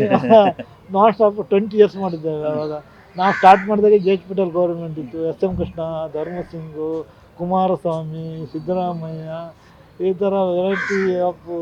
ಅವಾಗ ಜೆ.ಎಚ್. ಪಟೇಲ್ ಗೌರ್ಮೆಂಟ್ ಇದ್ದಾಗ ತುಂಬ ಜೋರಾಗಿತ್ತು ಅವಾಗ. ಅಂದರೆ ಜೆ.ಎಚ್. ಪಟೇಲ್ ಒಂಥರ ಕಲರ್ಫುಲ್. ನಂತರ ಇವ್ರದ್ದು ನಮ್ಮ ನಟಿ ಸೌಂದರ್ಯ, ಅದು ಆಕ್ಸಿಡೆಂಟು, ನಟಿ ಸೌಂದರ್ಯದ ಆಕ್ಸಿಡೆಂಟ್ ಆಗಿತ್ತಲ್ಲ, ಅದು ಪ್ರಚಾರಕ್ಕೆ ಹೋಗ್ಬೇಕಾರೆ ಅವ್ರಿಗೆ. ಅವಾಗೂ ನಾವು ಅದನ್ನು ಸುದ್ದಿ ಮಾಡಿ ಜಕ್ಕೂರು ಏರ್ಪೋರ್ಟಲ್ಲಿ ಅವ್ರದ್ದು ಫ್ಲೈಟ್ ಹೆಲಿಕಾಪ್ಟರ್ ಕ್ರ್ಯಾಶ್ ಆಯ್ತು ಅಂತ ಸುದ್ದಿ ಬರುತ್ತೆ. ಅವಾಗ ಜಕ್ಕೂರು ಏರ್ಪೋರ್ಟಲ್ಲಿ ಇಡೀ ಏರ್ಕ್ರಾಫ್ಟಾಗಿ ಅವ್ರದ್ದು ಫುಲ್ ಬಾಡಿನ ಕರ್ಕಲಾಗಿ ತೌಡು ಅವ್ರ ಬ್ರದರ್ದು, ಅದನ್ನು ಅವಾಗ ದೊಡ್ಡ ಸುದ್ದಿ ಮಾಡಿ ನಟಿ ಸೌಂದರ್ಯ ಪ್ರಕರಣ. ಅವಾಗ ಅದೂ ಕಡೆಗೆ ನಿಮ್ಮ ಇವರು ನಿವೇದಿತಾ ಜೈನ್ ಸಾವು, ಅದು ಇನ್ನೂ ಸಹ ಕ್ವಶನ್ ಮಾರ್ಕೆ ಆಗಿದೆ. ನಿವೇದಿತಾ ಜೈನ್ ಸಾವು ಮರ್ಡ್ರು ಅನ್ನೋದು ಇನ್ನೂ ಕ್ವಶನ್ ಮಾರ್ಕೆ ಇದೆ. ಅದನ್ನು ಯಾರೂ ಸಾಲ್ವ್ ಮಾಡಿಲ್ಲ. ಅದು ತುಂಬ ಕಾಂಟ್ರವರ್ಷಿಯಲ್ ಮರ್ಡ್ರಿ ಅದು, ಅಥವಾ ಸಾವೇ ಅದು ಒಂಥರ ವಿವಾದಾತ್ಮಕ ಇದೆ. ಈಗ ನೋಡಿ ಮತ್ತೆ ನಟಿ ಸೌಂದರ್ಯ ಮೊನ್ನೆ ಮತ್ತೆ ಓಪನ್ ಆಗಿದೆ, ವಾಪಸ್ ಓಪನ್ ಆದ. ಅದನ್ನು ನಾವು ಅವಾಗ ದೊಡ್ಡದಾಗಿ ಸುದ್ದಿ ಮಾಡಿದ್ವಿ, ನಟಿ ಸೌಂದರ್ಯ ಅದು ಸಾವನ್ನ ಪ್ರಕರಣ. ಆವಾಗ ಅವಳು ತುಂಬ ಟ್ಯಾಲೆಂಟೆಡ್ ಆ್ಯಕ್ಟರ್ ಆಗಿಲ್ಲ, ಕನ್ನಡದ ಒಬ್ಬ ಹುಡುಗಿ. ಅದು ತುಂಬ ಬೇಜಾರು ಪಟ್ಟುವಂಥ ಇನ್ಸಿಡೆಂಟ್ ಆದರೆ. ಈ ಥರ ತುಂಬ ಇನ್ಸಿಡೆಂಟ್ಗಳು. ಸರ್ ಇಷ್ಟೆಲ್ಲ ಮಾಡಿದ್ಲ ಸರ್? ಇಷ್ಟೆಲ್ಲ ಮಾಡೋದಿತ್ತು, ಫ್ಯಾಮಿಲಿ ಕಡೆ ಏನು ಮಾಡಿದ್ವಿ? ಫ್ಯಾಮಿಲಿ ಕಡೆ ಏನೋ ಆಫೀಸಲ್ಲಿ ಸಂಬಳ ಕೊಡ್ತಿದ್ರು, ಹಾಗೆ ಫ್ಯಾಮಿಲಿ ಅದ್ರ ಪಾಡಿಗೆ ಸೈಲೆಂಟಾಗಿ ನಡ್ಕೊಂಡು ಹೋಗ್ತಾ ಇತ್ತು. ಅಂದರೆ ನಮಗಿದೆಲ್ಲ ಹೊಸ ಎಕ್ಸ್ಪೀರಿಯನ್ಸ್. ಯಾಕಂದರೆ ನಾವು ಯಾವುದೋ ಒಂದು ಗ್ರಾಮೀಣ ಭಾಗದಿಂದ ಬಂದವರು, ಇದೆಲ್ಲ ಯಾವುದೇ ಬ್ಯಾಕ್ಗ್ರೌಂಡ್ ಇಲ್ಲದೆ ನಾವು ಬಂದು ಇದೆಲ್ಲ ಒಂದು ಹೊಸ ಜಗತ್ತುಗಳನ್ನು ನಾವು ನಮ್ಮದೇ ಓಪನ್ ಐಯಿಂದ ನೋಡಿದವಲ್ಲ. ಈ ಹೊಸ ಜಗತ್ತನ್ನು ಈ ಕಣ್ಣಾರೆ ನೋಡಿದ್ದೇವೆ. ವೆರೈಟಿ ಅಪರಾಧ ಲೋಕದಿಂದ ಹಿಡಿದು ಪುಡಾರಿಗಳ ಲೋಕ, ಎಲ್ಲ ಥರ ಲೋಕನೂ ನೋಡಿದ್ದೇವೆ. ನಂತರ ನಾವು ಇದಕ್ಕೆ ಹೋಗಿದ್ವಿ, ಚಂದ್ರಯಾನ 1 2006 ನಮಗೆ ಶ್ರೀಹರಿಕೋಟ ಕರ್ಕೋಗಿದ್ವಿ. ಶ್ರೀಹರಿಕೋಟ ಚಂದ್ರಯಾನ ಆವಾಗ ಫಸ್ಟ್ ಚಂದ್ರಯಾನ ಸಕ್ಸಸ್ ಆಗಿತ್ತು. ಅವು ನಮಗೆ ಇಲ್ಲಿಂದ ಶ್ರೀಹರಿಕೋಟ ಹೋಗಿದ್ವಿ. ಅದನ್ನು ನಾವು ದೊಡ್ಡದಾಗಿ ಕವರೇಜ್ ಮಾಡಿದ್ವಿ. ಶ್ರೀಹರಿಕೋಟ ಅದು ಸಕ್ಸಸ್ಫುಲ್ ಫಸ್ಟ್ ಚಂದ್ರಯಾನ. ಅವು ಇದೆಲ್ಲ ವೆರೈಟಿ ಎಕ್ಸ್ಪೀರಿಯೆನ್ಸೇ ಲಾಭ ತಗೊಂಡು ಅಂತ ಹೇಳ್ಬೋದು. ಈಗ ನಿಮಗೆ ಫೈನಾನ್ಷಿಯಲಿ ಲಾಭ ಅನ್ನೋಕ್ಕಿಂತ ಇದೊಂದು ವಾಸ್ಟಾಗಿ ಇದು ಇಷ್ಟು ಜನ ಸಿಗುತ್ತೆ ಈ ಥರ ಎಕ್ಸ್ಪೀರಿಯೆನ್ಸ್ಗಳು. ಈಗ ನೀವು ಅಪರಾಧದಿಂದ ಹಿಡಿದು ಪುಡಾರಿಗಳಿಂದ ಹಿಡಿದು ಈ ಥರ ಸ್ಪೇಸ್ಗಿಂದ ಹಿಡಿದು ಡಿಫೆನ್ಸಿಂದ ಎಲ್ಲ ವೆರೈಟಿ. ಬರ ಪರಿಸ್ಥಿತಿ ಆದಾಗ ರಾಜ್ಕುಮಾರ್ದು ನಾವು ತುಂಬ ಸಲ ಇಂಟರ್ವ್ಯೂ ಮಾಡಿದ್ವಿ. ಅವಾಗ ರಾಜ್ಕುಮಾರು ಅವ್ರ ಹುಟ್ಟುಹಬ್ಬಕ್ಕೆ ಮತ್ತು ಅವ್ರದ್ದು ಏನೇ ರಾಜ್ಕುಮಾರ್ ಮನೆ ಏನಾದರೂ ಬೆಂಗಳೂರು ಬಂದು ಗೆಸ್ಟ್ ಅವ್ರ ಮನೆಗೆ ಬರ್ತಿದ್ರು. ಅವಾಗ ನಾವೇ ಹೋಗ್ಬೇಕಾಯ್ತು ಫಸ್ಟ್ಗೆ. ಈಗ ಇಲೆಕ್ಷನ್ ಬಂದರೆ ಎಲ್ಲ ಗೆಸ್ಟ್ಗಳು ಅವ್ರ ಮನೆಗೆ ಹೋಗ್ತಿದ್ವಿ. ರಾಜ್ಕುಮಾರ್ ತುಂಬ ಸಲ ನಾವು ಇಂಟರ್ವ್ಯೂ ಮಾಡಿದ್ವಿ. ಅವ್ರ ಮನೆಗೆ ಹೋದಾಗ ಅವ್ರು ಶಬ್ದವೇದಿ ಶೂಟಿಂಗ್ ಇಲ್ಲೇ ಆಗಿತ್ತು, ಪೊಲೀಸ್ ಕಮಿಷನರ್ ಆಫೀಸಲ್ಲಿ. ಶಬ್ದವೇದಿ ಶೂಟಿಂಗ್ ಪೊಲೀಸ್ ಕಮಿಷನರ್ ಆಫೀಸ್. ಅವಾಗ ನಾವು ಕ್ರೈಮ್ ರಿಪೋರ್ಟಿಂಗ್ ಮಾಡ್ತಿದ್ವಿ. ರಾಜ್ಕುಮಾರ್ ನಮ್ಮದೆಲ್ಲ ಕ್ರೈಮ್ ರಿಪೋರ್ಟರ್ ಜೊತೆ ಮಾತಾಡ್ತಾರೆ. ಅವ್ರು ಇನ್ಸ್ಪೆಕ್ಟರ್ ಪಾರ್ಟ್ ಮಾಡಿದ್ರು. ಇದೇ ಬೆಂಗಳೂರು ನಗರ ಪೊಲೀಸ್ ಕಮಿಷನರ್ ಕಚೇರಿಯಲ್ಲಿ. ಅವರು ಒಂದು ಸೀನಲ್ಲಿ ಅದರಲ್ಲಿ ಸಸ್ಪೆಂಡ್ ಆಗ್ತಾರೆ, ಒಂದು ಲಾಕಪ್ ಡೆತ್ತಲ್ಲಿ ಸಸ್ಪೆಂಡ್ ಆಗ್ತಾರೆ. ಅವಾಗ ಇಲ್ಲೇ ಕಮಿಷನರ್ ಚೇಂಬರಲ್ಲೇ ಅದು shooting. Ashwath commissioner, Rajkumar inspector. ಒಂದು ಲಾಕಪ್ ಡೆತ್ ಕೇಸಲ್ಲಿ ಅವರನ್ನು ಸಸ್ಪೆಂಡ್ ಮಾಡೋ ಸೀನ್ ಇಲ್ಲಿ ಪೊಲೀಸ್ ಕಮಿಷನರ್ ಆಫೀಸಲ್ಲೇ. ಅವಾಗ ಇದೆಲ್ಲ ವೆರೈಟಿ ಎಕ್ಸ್ಪೀರಿಯನ್ಸ್ಗಳೇ ನಮ್ಮದು ಅನುಭವದ ಖಜಾನೆ ಅಂತ. ಈ ಖಜಾನೆ ಜಾಸ್ತಿ ಇದೆ ಅನುಭವದ. ಆದಾಗ ಅವಾಗೆಲ್ಲ ಹಾಗೆ ಈ ಥರ. ನಂತರ ಅನಿಲ್ ಕುಂಬ್ಳೆ 10 ವಿಕೆಟ್ ತಗೊಂಡಿದ್ರಲ್ವ ಪಾಕಿಸ್ತಾನ. ಅವಾಗ ಪೊಲೀಸ್ ಕಮಿಷನರ್ ಆಫೀಸಲ್ಲಿ ಸನ್ಮಾನ ಮಾಡಿದ್ರು ರೇವಣ್ಣ ಸಿದ್ದಯ್ಯ. ಆವಾಗ ಅವ್ರಿಗೆ ಅನಿಲ್ ಕುಂಬ್ಳೆ, ಅವಾಗ ಅನಿಲ್ ಕುಂಬ್ಳೆ ಸರ್ಕಲ್ ಅಂತ ನಾಮಕರಣ ಮಾಡಿದ್ರು. ಅನಿಲ್ ಕುಂಬ್ಳೆ ಸರ್ಕಲ್ ಅವ್ರು 10 ವಿಕೆಟ್ ಪಾಕಿಸ್ತಾನ ಹಿಡಿದು ತಗೊಂಡಾಗ ಆ ಸರ್ಕಲ್ಗೆ ಅನಿಲ್ ಕುಂಬ್ಳೆ ಸರ್ಕಲ್ ಅಂತ ನಾಮಕರಣ ಮಾಡು. ಇದು ಕಮಿಷನರ್ ಆಫೀಸಲ್ಲಿ ಅವ್ರಿಗೆ ದೊಡ್ಡದಾಗಿ ಸನ್ಮಾನ ಮಾಡಿದ್ರು. ಹೀಗೆ ವೆರೈಟಿ ಎಲ್ಲ ಎಲ್ಲ ಸ್ಥಿತಿಗಳಿಗೆ. ಹೌದು. ಈ ಥರ ತುಂಬ ಹಾರಿಬಲ್ ಕ್ರೈಮ್ಗಳಿತ್ತು ಅವಾಗ ಮಾತ್ರ. ದರೋಡೆ, ಡಕಾಯಿತಿಗಳು, ಗಲಾಟೆ, ಹಿಂದೂ ಮುಸ್ಲಿಂ ಗಲಾಟೆ ತುಂಬ ಇತ್ತು. ಶಿವಾಜಿನಗರ ಸದ್ದಾಂ ಹುಸೇನ್ ನೇಣು ಹಾಕಿದಾರಂತೆ ಇವ್ರು ಖಂಡನೆ ಮಾಡ್ಕೊಂಡು ಸಭೆ ಮಾಡಿದ್ರು ಜಾಫರ್ ಶರೀಫ್ ನೇತೃತ್ವದಲ್ಲಿ ಶಿವಾಜಿನಗರದಲ್ಲಿ. ಅವಾಗ ಹಿಂದೂ ಮುಸ್ಲಿಂ ದೊಡ್ಡ ಗಲಾಟೆ ಆಯ್ತು. ಅದು ಸದ್ದಾಂ ಹುಸೇನ್ಗೆ ನೇಣು ಹಾಕ್ತಾರೆ ಅಮೇರಿಕಾದವರು. ಅದನ್ನು ಖಂಡನೆ ಮಾಡಿ ಜಾಫರ್ ಶರೀಫ್ ನೇತೃತ್ವ ದೊಡ್ಡ ಸಭೆ ಮಾಡ್ತಾರೆ. ಶಿವಾಜಿನಗರ ದೊಡ್ಡ ಗಲಾಟೆ, ಹಿಂದೂ ಮುಸ್ಲಿಂ ಗಲಾಟೆ, ಕಡೆ ಟ್ಯಾಂಡಿ ರೋಡಲ್ಲಿ ದೊಡ್ಡ ಗಲಾಟೆ ಆಗುತ್ತೆ, ಹಿಂದೂ ಮುಸ್ಲಿಮು. ನಂತರ ಕಳ್ಳುಬಟ್ಟಿ ದುರಂತ, ಏನು ಅವರು ಇದು ಫೇಮಸ್ ಲೇಡಿ ಇದ್ದಾರಲ್ಲ ನಮ್ಮ ಟ್ಯಾಂಡಿ ರೋಡಲ್ಲಿ, J D S Marimuthu, Marimuthu ನೇತೃತ್ವದಲ್ಲಿ ಕಳ್ಳುಬಟ್ಟಿ ದುರಂತ ಆಗುತ್ತೆ. ಮಾರಿಮುತ್ತುನೇ ಅದಕ್ಕೆ ಲೀಡರು. ಆ ಕಳ್ಳುಬಟ್ಟಿ ಸರ ಅದೆಲ್ಲನೂ ದೊಡ್ಡ ಸುದ್ದಿ ಅವಾಗ. ಆ ಕಳ್ಳುಬಟ್ಟಿ ದುರಂತ ಅದು ಆಗಿತ್ತು ದೊಡ್ಡದಾಗಿ. ಅದಕ್ಕೆಲ್ಲ ಮಾರಿಮುಟ್ಟಿನೇ ರೂವಾರಿ ಅಂತ ಅವಾಗೆಲ್ಲ ದೊಡ್ಡ ಹುಯಿಲೆ ಬಿತ್ತು ಅವಾಗ, ಹಂಗೆಲ್ಲ ದೊಡ್ಡ ಸುದ್ದಿ. ನಂತರ ನಿಮ್ಮ ಕಾಂಟ್ರವರ್ಸಿ ವಿವಾದಾತ್ಮಕ ದೇವಮಾನವ ಚಂದ್ರಸ್ವಾಮಿ ಒಂದ್ಸಲ ಇಂಟರ್ವ್ಯೂ ಮಾಡಿದ್ವಿ. ಈ ಚಂದ್ರಶೇಖರ್ ಗುರೂಜಿ ಅಂತ ಆಟಿನಗರ ಗುರೂಜಿ ಅವರು ಕರೆಸಿದ್ರು. ಅವಾಗ ಚಂದ್ರಸ್ವಾಮಿದು ಇಂಟರ್ವ್ಯೂ ಮಾಡಿ ಅದನ್ನು ದೊಡ್ಡ ಸುದ್ದಿ ಮಾಡಿದ್ರು ಚಂದ್ರಸ್ವಾಮಿ. ಈ ಥರ ವೆರೈಟಿಗಳು ಸುದ್ದಿ ತುಂಬ ಥರ ಎಲ್ಲ ಥರ ಕ್ಯಾಟಗರಿ ಜನರನ್ನು ಅವರನ್ನು ಹತ್ತಿರದಿಂದ ನೋಡಿದ್ದೇವೆ, ಅವರ ಹತ್ತಿರದಿಂದ ಮಾತಾಡಿಸಿದ್ದೇವೆ. ಅದೇ ದೊಡ್ಡ ವಾಸ್ಟ್ ಅನುಭವ ಅಂತ ಹೇಳ್ಬೋದು. ಈಗಿನ ಜನ್ರೇಷನ್ಗೆ ತಾವು ಹೇಳೋದಾದ್ರೆ ಏನು ಹೇಳ್ಬೋದು ಸರ್? ಸರ್, ಈಗಿನ ಜನ್ರೇಷನ್ ಈಗ ಮೀಡಿಯಾ ಅಂದರೆ ಎಷ್ಟು ವಾಸ್ಟ್ ಆಗಿದೆ ಅಂದರೆ ನಿಮ್ಗೆ ಆಕಾಶವೇ ಮಿತಿ ಅಂತ ಹೇಳ್ಬೋದು. ಯಾಕಂದರೆ ಈಗಿನ ಟೆಕ್ನಾಲಜಿ ಹಾಗಿದೆ. ಒಬ್ಬ ಯೂಟ್ಯೂಬರೇ ಒಂದು ಚಾನಲ್ನಷ್ಟು ಕೆಲಸ ಮಾಡಿಬಿಡ್ತಾನೆ. ಈಗ ಅವನಿಗೆ ಟ್ಯಾಲೆಂಟ್ ಇದ್ದರೆ ಒಬ್ಬೊಬ್ಬ ಸಿಂಗಲ್ ಮ್ಯಾನ್ ಒಂದೊಂದು ಯೂಟ್ಯೂಬ್ ಚಾನಲ್ ಮಾಡಿ ಅವನು ಕ್ರಿಯೇಟಿವಿಟಿಯಲ್ಲಿ ಈಗ ಟೂರ್ಸ್ ಆ್ಯಂಡ್ ಟ್ರಾವೆಲ್ಸ್ ಅಂತ ಒಂದು ಮಾಡ್ತಾನೆ, ಬರೀ ಸೆಗ್ಮೆಂಟ್ ಸ್ಟೋರಿ ಥರ ಒಂದು ಮಾಡ್ತಾನೆ, ಬರೀ ಇಂಟ್ರ್ಯೂಗಳು ಇಟ್ಕೊಂಡೆ ಒಂದು ಸ್ಟೋರಿ ಮಾಡ್ತಾನೆ. ಈಗ ಜಗತ್ತನ್ನು ತುಂಬ ಮತ್ತು ವಿಶಾಲ ಆಗಿದೆ. ಈಗ ಅಂತ ಬಂದ ಮೇಲೆ ನಿಮ್ಮ ಮನೆಯೇ ಸ್ಟುಡಿಯೋನು ಚಾನಲು ಎಲ್ಲ ಮನೆಯೇ ಆಗಿಬಿಟ್ಟಿದೆ. ಈಗ ಅಡುಗೆ ಮಾಡುವವರೇ ಲಕ್ಷಾಂತರ ಜನ ವ್ಯೂಸ್ ಇಟ್ಕೊಂಡಿರ್ತಾರೆ, ಕಾಮಿಡಿ ಮಾಡುವವರು ಲಕ್ಷಾಂತರ ಜನ. ಅವ್ರವ್ರಿಗೆ ಏನೇನು ಟ್ಯಾಲೆಂಟ್ ಇದೆ ನೋಡಿ. ಮೊನ್ನೆ ಒಬ್ಬ ಲಾರಿ ಚಾಲಕ, ಅವ ಲಾರಿ ಚಾಲನೆ ಮಾಡಿದ್ರೆ ಒಂದು ಯೂಟ್ಯೂಬ್ ಚಾನಲ್ ಹಾಕಿ ಅವ್ನಿಗೆ ಲಕ್ಷಾಂತರ ವ್ಯೂಸ್ ಬಂದಿದೆ ಅಂತ. ಈಗ ಮೀಡಿಯಾ ಏನೇನು ಆಗಿದೆ ಅಂದರೆ ಈಗ ಮೇನ್ ಮೀಡಿಯಾಕ್ಕಿಂತ ಈ ಮೀಡಿಯಾಗಳೇ ಸ್ಟ್ರಾಂಗ್ ಆಗ್ತಾಯಿವೆ. ಎಲ್ಲವೂ ಈಗ ನಿಮ್ಮ ಡಿಜಿಟಲ್ ಮೀಡಿಯಾ, ಸೋಷಿಯಲ್ ಮೀಡಿಯಾಗಳೇ. ಯಾಕಂದರೆ ಎಲ್ಲರ ಹತ್ರ ಮೊಬೈಲ್ ಇದೆ. ನೀವು ಮೊದಲು ಮನೆಗೆ ಹೋಗಿ ಟಿ ವಿ ನೋಡಬೇಕಾಯ್ತು. ಈಗ ನೀವು ಮನೆ ಹೋಗೋದ್ರೊಳಗೆ ಎಲ್ಲ ನೋಡೇ ಬಿಟ್ಟಿರ್ತೀರಿ. ನೀವು ಮನೆ ಹೋಗಿ ಟಿ ವಿ ಆನ್ ಮಾಡುವಂಥದ್ದು ಏನಿಲ್ಲ. ನೀವು ಮನೆ ಹೋಗೋದ್ರೊಳಗೆ ನಿಮ್ಮ ಮೊಬೈಲಲ್ಲೆಲ್ಲ ನೀವು ನೋಡಿ ಬಿಟ್ಬಿಡ್ತೀರಿ. ಈಗ ಮತ್ತು ನಿಮಗೆ ಈ ಯೂಟ್ಯೂಬ್ ಅದು ಡಿಜಿಟಲ್ ಏನಿದೆ ಅಂದರೆ ಅದು ಯಾವಾಗೂ ಓಪನ್ ಮಾಡಿ ನೋಡ್ಬೋದು, ನೀವು ಪುನಃ ನೋಡ್ಬೋದು. ಮತ್ತು ನಿಮ್ಗೆ ಎಲ್ಲಿ ವರ್ಲ್ಡ್ ವೈಡ್ ಫ್ರೆಂಡ್ಸ್ ಇದ್ದರೂ ನೀವು ಕಳಿಸ್ಬೋದು. ಅದಕ್ಕೆಲ್ಲಿ ಲಿಮಿಟ್ ಇಲ್ಲ. ನೀವು ಎಲ್ಲಿದ್ದರೂ ನೀವು ಆನ್ಲೈನಲ್ಲಿ ಇದ್ದಂಗೆ, ಕೆಲಸ ಇದ್ದಂಗೆ. ನೀವು ಯಾವ್ರಾಗಿದ್ದರೂ ಆಫೀಸಲ್ಲಿ ಇದ್ದಂಗೆ ಇದೆ. ಈಗ ಹಾಗೆ ನೀವೆಲ್ಲರೂ ಆ ಕೆಲಸ ನಡೀತಾ ಇರುತ್ತೆ. ಈಗ ಹಾಗಾಗಿದೆ. ಈಗ ಚಿಕ್ಕ ಮಕ್ಳಿಗೆ ಬೇಕಾದ್ರೂ ಮಾಡ್ತಾರೆ, ಸೀನಿಯರ್ಗೆ ಬೇಕಾದ್ರೂ ಮಾಡ್ತಾರೆ, ಯೂತ್ಸ್ಗೆ ಬೇಕಾದ್ರೂ ಮಾಡ್ತಾರೆ, ಹುಡುಗಿರದ್ದು ಪ್ಯಾಷನ್ ಬಗ್ಗೆ ಮಾಡ್ತಾರೆ. ಈಗ ನೋಡ್ತಾ ಇದ್ದಾರೆ. ಅದೊಂದು ದೊಡ್ಡ ಜಗತ್ತು. ಈಗ ಅದನ್ನು ಯಾರು ಕಂಟ್ರೋಲ್ ಮಾಡೋಕ್ಕೆ ಆಗಲ್ಲ. ಸರ್, ಬುದ್ಧಿವಾದ ಹೇಳುವಂಥದ್ದು ಏನಿಲ್ಲ. ತುಂಬ ಜನ ಈಗಿನ ಟ್ಯಾಲೆಂಟ್ ಮಕ್ಕಳು ತುಂಬ ಚೆನ್ನಾಗಿ ಮಾಡೋರು ಇದ್ದಾರೆ. ತುಂಬ ಸೀರಿಯಸ್ ಸಬ್ಜೆಕ್ಟ್ ಇಟ್ಕೊಂಡು ಮಾಡ್ತಾರೆ. ಕೆಲವರು ಕಾಮಿಡಿ, ಕೆಲವರು ಮಿಸ್ಗೈಡ್ ಮಾಡೋರು ಇದ್ದಾರೆ. ತುಂಬ ತಪ್ಪು ಮಾಹಿತಿಗಳು ಕೊಟ್ಟು ಸೊಸೈಟಿ ಮಿಸ್ಗೈಡ್ ಮಾಡುವಂಥದ್ದು ಇದೆ. ಈಗ ಏನಾಗುತ್ತೆ, ನಾವೇ ಅಲ್ಲಿ ಚಾಯ್ಸ್ ಮಾಡಬೇಕು ಯಾವ ಸರಿ ಯಾವ ತಪ್ಪು ಅಂತ. ಈಗ ಮಿಸ್ಗೈಡ್ ಮಾಡುವಂಥದ್ದು ಜಾಸ್ತಿ ಬರುತ್ತೆ. ರಿಯಲ್ ಗೈಡ್ ಮಾಡೋಕ್ಕಿಂತ ಮಿಸ್ಗೈಡ್. ಇದು ಅದಕ್ಕೆ ಮಸಾಲೆ ಗಿಸಾಲೆ ಸೇರಿಸಿ, ಸುಣ್ಣ ಬಣ್ಣ ಸೇರಿಸಿ ಏನೇನು ಗಬ್ಬೆಬ್ಬಿಸ್ಬಿಡೋ ಥರನೂ ಇದೆ. ಮತ್ತು ತುಂಬ ಕಳಪೆ ಕಾಮಿಡಿಗಳದ್ದು ಬರ್ತವೆ. ಅದು ಏನೇನು ತುಂಬ ಅಗ್ಗದ ಕಾಮಿಡಿಗಳು ಮತ್ತು ಸೆಕ್ಸ್ ರಿಲೇಟೆಡ್ ತುಂಬ ಮಾಡಿರ್ತಾರೆ. ಸೆಕ್ಸ್ ರಿಲೇಟೆಡ್ ಒಂದೇನೋ ವಾಯ್ಸ್ ಕೊಟ್ಟು ಯಾರ್ದೋ ಫೋಟೋ ಹಾಕಿ ಅಂಥದ್ದೆಲ್ಲ ಮಾಡ್ತಾರೆ. ಅದು ಈಗ ಯಾರು ಕಂಟ್ರೋಲ್ದಾಗಿಲ್ಲ. ಯಾವ ಸರ್ಕಾರನೂ ಕಂಟ್ರೋಲ್ ಮಾಡೋಕ್ಕಾಗ್ತಾಯಿಲ್ಲ. ಅದು ಈಗ ನಾವೇ ಕಂಟ್ರೋಲ್ ಮಾಡ್ಕೊಳ್ಬೇಕಷ್ಟೇ. ಈಗ ಯಾರನ್ನೂ ಈಗ ಒಬ್ಬ ಮಗು ಈಗ SLC PUC ಬಂದರೆ ಅವನ ಹತ್ರ ಅಪ್ಪ ಅಮ್ಮ ಟ್ರೈನಿಂಗ್ ತಗೊಳ್ಬೇಕು, ಏನೇನು ಇದ್ರಲ್ಲಿ ಸಿಗುತ್ತೆ ಅನ್ನೋದು. ಈಗಿನ ಅಪ್ಪ ಅಮ್ಮ ಅದರಲ್ಲೂ ದಡ್ಡರಾಗ್ಬಿಟ್ಟಾರೆ, ಅವ್ರಿಗೂ ಗೊತ್ತಿಲ್ಲ. ಆ ಥರ ಆಗೋದು. ಅದರಿಂದ ಇದು ಕಂಟ್ರೋಲ್ ಇಲ್ಲ. ಇದು ಜಗತ್ತು ಎಲ್ಲಿ ಹೋಗುತ್ತೋ ಗೊತ್ತಿಲ್ಲ. ಇನ್ನು ನೆಕ್ಸ್ಟ್ ಎಲ್ಲ ಬಂದ ಮೇಲೆ ಆರ್ಟಿಫಿಷಿಯಲ್ ಇಂಟೆಲಿಜೆನ್ಸ್ ಬಂದು ಈಗ ನೋಡಿ ಸರ್, ಮೊದಲು 1 GB 1 ತಿಂಗಳು ಖರ್ಚು ಮಾಡಬೇಕಾಗಿತ್ತು ನೀವು ನೆಟ್. 1 GB ಈಗ ನಿಮ್ಗೆ ದಿನಕ್ಕೆ 2 GB 3 GB ಎಲ್ಲ ಕೊಡ್ತಾ ಇರ್ತಾನೆ. ತಲೆ ಬಗ್ಸ್ಕೊಂಡು ತಲೆ ಎತ್ತಲ್ಲ. ಈಗ ಅಪ್ಪ ಮಗ ಎಲ್ಲ ತಲೆ ಬಗ್ಸ್ಕೊಂಡು ಕೂತ್ಕೊಂಡ್ಬಿಡ್ತಾರೆ.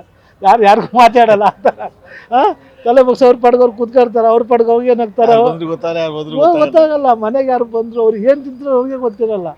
ಈಗ ಅವ್ರ ಜಗತ್ತೇ ಬೇರೆ ಕಡೆ. ಹೀಗಾಗಿದೆ. ಈಗ ಇದು ಕ್ವಶ್ಚನ್ ಮಾರ್ಕ್. ಎಲ್ಲಿ ಹೋಗಿ ಟೆಕ್ನಾಲಜಿ ಎಲ್ಲಿ ರೀಚ್ ಆಗುತ್ತೋ ಗೊತ್ತಿಲ್ಲ. ಎಲ್ಲಿ ಎಂಡ್ ಇದು ಎಲ್ಲಿ ಎಂಡ್. ಮತ್ತು ಈಗಿನ ಮಕ್ಕಳು ತುಂಬ ಶಾರ್ಪ್ ಇದ್ದಾರೆ ಅವರು. ಮತ್ತು ಅವ್ರಿಗೆ ಏನು ಬೇಕು ಎಲ್ಲ ಯೂಟ್ಯೂಬಲ್ಲಿ ಹುಡುಕ್ತಾರೆ, ಎಲ್ಲ ಸೋಷಿಯಲ್ ಮೀಡಿಯಾದೆಲ್ಲ ಹುಡುಕ್ತಾರೆ. ಯಾರ ಹತ್ರ ಕೇಳಕ್ಕೆ ಹೋಗಲ್ಲ ಅವ್ರಿಗೆ. ಮೊದಲು ಅಡ್ರೆಸ್ಸನ್ನೇ 10 ಜನ ಕೇಳಬೇಕಾಯ್ತು. ಇದು ಅಡ್ರೆಸ್ ಕೇಳುವಂಗೆ ಇಲ್ಲ. ಈಗ ಹೋಟೆಲಿಗೆ ಕೇಳಬೇಕಾಯ್ತು, ಹೋಟೆಲಿಗೆ ಕೇಳುವಂಗೆ ಇಲ್ಲ.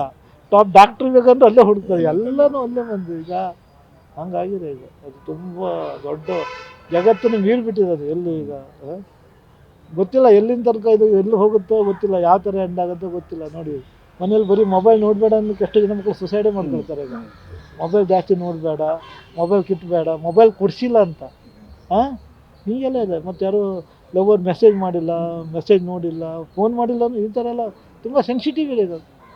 ಅದು ಸರ್ಕಾರಗಳ ಕಂಟ್ರೋಲಾಗೂ ಇಲ್ಲ, ಯಾರ ಕಂಟ್ರೋಲಿಗೂ ಇರೋಕ್ಕಾಗಲ್ಲ. ಯಾಕಂದರೆ ಸರ್ಕಾರದವರೇ ವಾಟ್ಸಪ್ಪಲ್ಲೂ ಟ್ವಿಟ್ಟರಲ್ಲೂ ಅವರೇ ಹಾಕಂತ ಇರ್ತಾರಲ್ಲ. ಪೇಪರ್ಲೆಸ್ ಇದಾಗಿ ಅವರೆಲ್ಲ ಇದರಲ್ಲಿ ಹಾಕಿ ಕಳಿಸ್ಬಿಡ್ತಾರೆ. ಪೇಪರ್ಲೆಸ್ ಡಿಜಿಟಲ್ ಆಗಿಬಿಟ್ಟಿದೆ ಈಗ. ಪೇಪರ್ ಕಾಸ್ಟ್ ಇದರಿಂದ ಟೆಕ್ನಾಲಜಿ ಅದು ಎಲ್ಲೋ ಹೋಗ್ಬಿಡುತ್ತೆ ಅದು. ಮತ್ತು ಅವರ ಹೊಸ ಉದ್ಯಮಿಗಳು, ಈಗ ಚಿಕ್ಕ ಚಿಕ್ಕ ಮಕ್ಕಳೇ ಉದ್ಯಮಿಗಳಾಗ್ತಾ ಇದ್ದಾರೆ. ಅವ್ರು ಜಾಬ್ ಹುಡುಕೋದಿಲ್ಲ, ಅವರೇ ಉದ್ಯಮಿಗಳಾಗ್ಬಿಡ್ತಾರೆ. ಅವ್ರದ್ದೇ ಒಂದು ಹೊಸ ಏನೋ ಕ್ರಿಯೇಟಿವ್ ಮಾಡಿ ಬಿಟ್ಬಿಡ್ತಾರೆ. ನೋಡಿ ಈಗ ಯೂಟ್ಯೂಬ್ ಈಗ ಹೇಳ್ತಿದ್ದಲ್ಲ, ಅಮೇರಿಕಾದಲ್ಲಿ ಮೊದಲು ಇದೆಲ್ಲ ಬರೋ ಮೊದಲು ಒಂದು ಫ್ಯಾಮಿಲಿ ಯಾವಾಗೂ ಎಲ್ಲ ಮಾಲ್ಗೆ ಹೋಗ್ತಿತ್ತಂತೆ. ಅವರು ಮಕ್ಕಳಿಗೆ ಆಟಿಕೆ ಇದೆಲ್ಲ ಶೂಟ್ ಮಾಡಿ ಮಾಡಿ ಮಾಡಿ ಯಾವಾಗ ಅಪ್ಲೋಡ್ ಮಾಡ್ತಾ ಇರ್ತೀರಂತೆ. ಅವ್ರದ್ದೇನೋ ಯೂಟ್ಯೂಬ್ ಮಾಡ್ಬೇಕಂದ್ರೆ ಯೂಟ್ಯೂಬಲ್ಲಿ ಅಪ್ಲೋಡ್ ಮಾಡಿದ್ರು. ಕಡೆಗೆ ಅವ್ರ ಚಾನಲ್ ಎಷ್ಟು ಫೇಮಸ್ ಆಯಿತು ಅಂದರೆ, ಟಾಯ್ಸ್ ಬೇಕಂದ್ರೆ ಅವ್ರ ಚಾನಲ್ನ ನೋಡೋಕೆ ಶುರು ಮಾಡಿಬಿಟ್ರು ಅಂತ ಮಕ್ಕಳೆಲ್ಲ. ಅಂದರೆ ಎಲ್ಲರೂ ಶುರು ಮಾಡ್ಕೊಂಡು ಅವ್ರು ಮಾಡಿಬಿಟ್ರು. ಎಲ್ಲ ಮಕ್ಕಳು ಮಾಲ್ಗೆಲ್ಲ ಹೋದಾಗ ಅಲ್ಲಿ ಬರೋ ಆಟಿಕೆ ಎಲ್ಲ ಮಕ್ಕಳ ಆಟಿಕೆಲ್ಲ ಶೂಟ್ ಮಾಡಿ ಮಾಡಿ ಮಾಡಿ ಇವರು ಯೂಟ್ಯೂಬ್ಗೆ ಅಪ್ಲೋಡ್ ಮಾಡ್ತಾ ಹೋದಂತ. ಕಡೆಗೆ ಹೋದ್ದು ಅವ್ರ ಚಾನಲ್ ಎಷ್ಟು ಟ್ರೆಂಡ್ ಆಯಿತು. ಬೇರೆ ಯಾರೋ ಟಾಯ್ಸ್ ತಗೊಳ್ಕೋ ಇವ್ರ ಚಾನಲ್ ಹುಡ್ಕೋ ಶುರು ಮಾಡಂತ, ಏನೇನು ಟಾಯ್ಸ್ ಇದೆ ಅಂತ. ಅದೊಂದು ಪಾಪ್ಯುಲರ್ ಚಾನಲು. ಸರ್ ನಿಮ್ಗೆ ದೊಡ್ಡ ಉದಾಹರಣೆ ಏನು ಹೇಳಿದ್ರೆ, ನಿಮ್ಮ ನಿತಿನ್ ಗಡ್ಕರಿ ಹೇಳ್ತಾಯಿದ್ರು, ಅವನ ಭಾಷಣ ಎಲ್ಲ ಅವ್ರ ಶಿಷ್ಯರೆಲ್ಲ ಅಪ್ಲೋಡ್ ಮಾಡಿಬಿಟ್ರಂತ ಯೂಟ್ಯೂಬ್ಗೆ. ಯೂಟ್ಯೂಬಿಂದನೇ ಅವ್ನು ಲಕ್ಷಾಂತರ ಬರ್ತಾ ಇದ್ದಂತೆ ಅಷ್ಟು ವ್ಯೂಸು ನಿತಿನ್ ಗಡ್ಕರಿಗೆ. ಯಾರು ಸಾರಿಗೆ ಸಚಿವ, ಅವನದೇ ಒಂದು ಯೂಟ್ಯೂಬ್ ಚಾನಲ್. ಹಾಂ, ಅವನ ಫಾಲೋವರ್ಸ್, ಅವನ ಶಿಷ್ಯರು, ಅವನ ಅಸಿಸ್ಟೆಂಟ್ಗಳು ನಿತಿನ್ ಗಡ್ಕರಿ ಚಾನಲ್ ಮಾಡಿ ಅವನ ಭಾಷಣ ಅದಕ್ಕೆ ಅಪ್ಲೋಡ್ ಮಾಡಿ ಅವನ ಭಾಷಣ ಎಲ್ಲ ನೋಡ್ತಾರಲ್ಲ ಅಭಿಮಾನಿಗಳು, ಅದರಲ್ಲಿ ಅವ್ನು ಲಕ್ಷಗಟ್ಟಲೆ ಬರ್ತಾ ಇದ್ದಾನೆ. ಅವನು ಹೇಳ್ತಾ ಇದ್ದಾನೆ ಈ ಥರ ಇದೆ. ಈಗ ನೀವೇ ಓನರು, ನೀವೇ ವರ್ಕರು, ಎಲ್ಲ ನೀವೇ ಆಗ್ಬಿಟ್ಟಿದೆ ಈಗ. ಇದಕ್ಕೆಲ್ಲೂ ಕಂಟ್ರೋಲ್ ಇಲ್ಲ. ಇದು ಅವ್ರ ಟ್ಯಾಲೆಂಟ್. ಯಾವ ಟ್ಯಾಲೆಂಟ್ ಇದ್ದವರು ನೀವು ತುಂಬ ಕಷ್ಟಪಟ್ಟದ ಕಂಟೆಂಟ್ ಓಡಲ್ಲ. ಯಾವ್ಯಾವ್ದು ಆಲ್ತೋ ಪಾಲ್ತು ಓಡ್ತಾ ಇರುತ್ತೆ ಎಷ್ಟೋ ಸಲ. ನೀವು ತುಂಬ ಕಷ್ಟಪಡ್ತೀರಿ, ಹೋಮ್ವರ್ಕ್ ಮಾಡ್ತೀರಿ, ತುಂಬ ಶ್ರಮ ಮಾಡೋದ್ರಲ್ಲ ಅಷ್ಟೇ. ಯಾವುದೋ ಬೇಕಾಬಿಟ್ಟು ಹಾಕಿದ್ರೆ ಎಲ್ಲ ಓಡ್ತಾ ಇರುತ್ತೆ ಅದು. ಹಾಗೆಲ್ಲ ಆಗಿರುತ್ತೆ. ಹಿಂಗಿದೆ ಇದು. ಈಗ ನೋಡಿ ಹಂಗಿದೆ. ಅದರಿಂದ ತುಂಬ ಸಲ ಮೇನ್ ಮೀಡಿಯಾಕ್ಕಿಂತ ಇದೆಲ್ಲ ಹುಡುಕ್ತಾ ಇರ್ತಾರೆ. ಈಗ ನಾಳೆ ಯೂಟ್ಯೂಬಲ್ಲಿ ಅವನು ಹೇಳ್ತಾರೆ ಸಿನಿಮಾ ಸರಿ ಇಲ್ಲ ಅಂತ, ಜನ ಅದೇ ಫಾಲೋ ಮಾಡಿ ಶುರು ಮಾಡ್ತಾರೆ. ಸರಿ ಇಲ್ಲ ಅಂತ. ಹಾಂ, ಹಾಗಾಗಿದೆ. ಪೇಪರ್ ರಿವ್ಯೂನೂ ನೋಡಲ್ಲ. ಈ ಸೋಷಿಯಲ್ ಮೀಡಿಯಾದಲ್ಲಿ ಯಾರು ರಿವ್ಯೂ ಕೊಡ್ತಾನೆ, ಆ ಪಿಕ್ಚರ್ ಸರಿ ಇಲ್ಲ ಹೋಗ್ಬೇಡ, ಅದೇ ನೋಡ್ಕೊ ಹೋಗಲ್ಲ. ಫಿಲ್ಮ್ನವ್ರಿಗೂ ಅದೇ ಟೀಕಿಸ್ರು ಆಗೋದು, ಯಾರಪ್ಪ ನಮ್ಮ ಬಗ್ಗೆ ಉಲ್ಟಾ ಮಾತಾಡ್ತಾರೇನೋ ಅಂತ. ತುಂಬ ರಿಸ್ಕ್ ಇದೆ ಈಗ ಎಲ್ಲರಿಗೂ. ಇದು ರಿವ್ಯೂ ಎಲ್ಲ. ಈಗ ಹೋಟೆಲ್ ಯಾರು ಚೆನ್ನಾಗಿದೆ ಅಂತ ಹಾಕಿದ್ರೆ ನಾಳೆ ಅದೇ ಹೋಟ್ಲಿಗೆ ಬಿರಿಯಾನಿ ತಿನ್ನೋಕೆ ಹೋಗ್ತಾರೆ. ಹಂಗೆ ಈಗ ಅದೇ ಟ್ರೆಂಡ್ ಆಗಿಬಿಟ್ಟದೆ. ಇದು ನಿಮ್ಗೆ ಬೇರೆ ಕಡೆ ಯಾಡ್ ಕೊಡೋಕ್ಕಿಂತ ಯೂಟ್ಯೂಬ್ನವ್ರು ಕರೆಸಿ ಕೊಟ್ಬಿಡ್ತಾರೆ. ನಮ್ಮನ್ನು ಹೇಳ್ಬಿಡಪ್ಪ ಏನೋ ಚೆನ್ನಾಗಿದೆ ಅನ್ನೋ, ಈ ಸೀರೆ ಚೆನ್ನಾಗಿದೆ, ಈ ಹೋಟೆಲ್ ಚೆನ್ನಾಗಿದೆ, ಮಜ್ಜಿಗೆ ಚೆನ್ನಾಗಿದೆ, ಅದೇ ಓಡ್ತಾ ಇರುತ್ತೆ. ಹಂಗಾಗಿದೆ ಈಗ ಜನರು ಟ್ರೆಂಡೇ ಹಂಗಾಗಿದೆ ಈಗ. ಇದು ಈ ಥರ ಇದೆ ಈಗ. ಸೋಷಿಯಲ್ ಮೀಡಿಯಾನೇ ಸ್ಟ್ರಾಂಗ್ ಅಂತ ಹೇಳ್ಬೋದು. ಅಂದರೆ ಡಿಜಿಟಲ್ ಮೀಡಿಯಾ. ನಿಮಗೆಲ್ಲ ಮೇನ್ ಸ್ಟ್ರೀಮ್ನವ್ರದ್ದು ಅವ್ರದ್ದೊಂದು ಯೂಟ್ಯೂಬ್ ಚಾನಲ್ ಇದೆ, ಅವ್ರದ್ದೊಂದು ಫೇಸ್ಬುಕ್ ಚಾನಲ್ ಇದೆ, ಅವ್ರದ್ದೊಂದು ಟ್ವಿಟ್ಟರ್ ಇದೆ, ಇನ್ಸ್ಟಾಗ್ರಾಮ್ ಇದೆ. ಅದ್ರ ಜೊತೆ ಇದರಲ್ಲೇ ಅವ್ರಿಗೆ ಜಾಸ್ತಿ ಆದಾಯ ಬರುತ್ತೆ ಎಷ್ಟೋ ಸಲ. ಹಂಗಾಗಿದೆ ಈಗ. ನಮ್ಮ ಕಾಲದ ನಮ್ಮ ಚಾನಲಲ್ಲಿ ಇದ್ದಾಗ ಇಷ್ಟೆಲ್ಲ ಯೂಟ್ಯೂಬ್ ನಮ್ಮಲ್ಲಿರೋ ಕಂಟೆಂಟೆಲ್ಲ ಯೂಟ್ಯೂಬ್ ಹಾಕಿದರೆ ಅದು ಎಲ್ಲೂ ಸಿಕ್ಕಿಲ್ಲ. ಆ ಥರ ಕಂಟೆಂಟ್ ಇತ್ತು ಉದಯ ಟಿವಿಯಲ್ಲಿ. ಎಲ್ಲಿದೆ ಅಂಥ ಕಂಟೆಂಟು? ರಾಜ್ಕುಮಾರ್ಗೆ ಎಷ್ಟೆಲ್ಲ ಇಂಟ್ರ್ಯೂ ಮಾಡಿದೆ, ಅದೆಲ್ಲ ಈಗ ಹಾಟ್ ಕೇಕು. ಹಂಗಿತ್ತೆ ಈಗ. ಈ ಥರ ಇದೆ ವೆರೈಟಿ ಎಕ್ಸ್ಪೀರಿಯನ್ಸ್. ಸರ್, ಇದುವರೆಗೂ ನಮ್ಮ ಸರಣಿ ಸಂಚಿಕೆಗೆ ಬಂದು ತಮ್ಮದೆಲ್ಲ ತುಂಬ ಖುಷಿ ಆಯಿತು. ನಿಮ್ಮ ಜೊತೆ ಎಲ್ಲ ಹಂಚ್ಕೊಂಡ್ರಿ. ನಮಗೆ ಧನ್ಯವಾದಗಳು. ನಮ್ಮ ಹಿರಿಯ ಪತ್ರಕರ್ತ ರವಿಕುಮಾರ್ ಜೊತೆ ನಾವು ಒಂದು ಆತ್ಮೀಯ ಮಾತುಕತೆ ಮಾಡೋದು ನಮಗೂ ಅವಕಾಶ ಕೊಟ್ಟು ತುಂಬ ಧನ್ಯವಾದ. ಹೀಗೆ ಮುಂದುವರಲಿ. All the best. Thank you.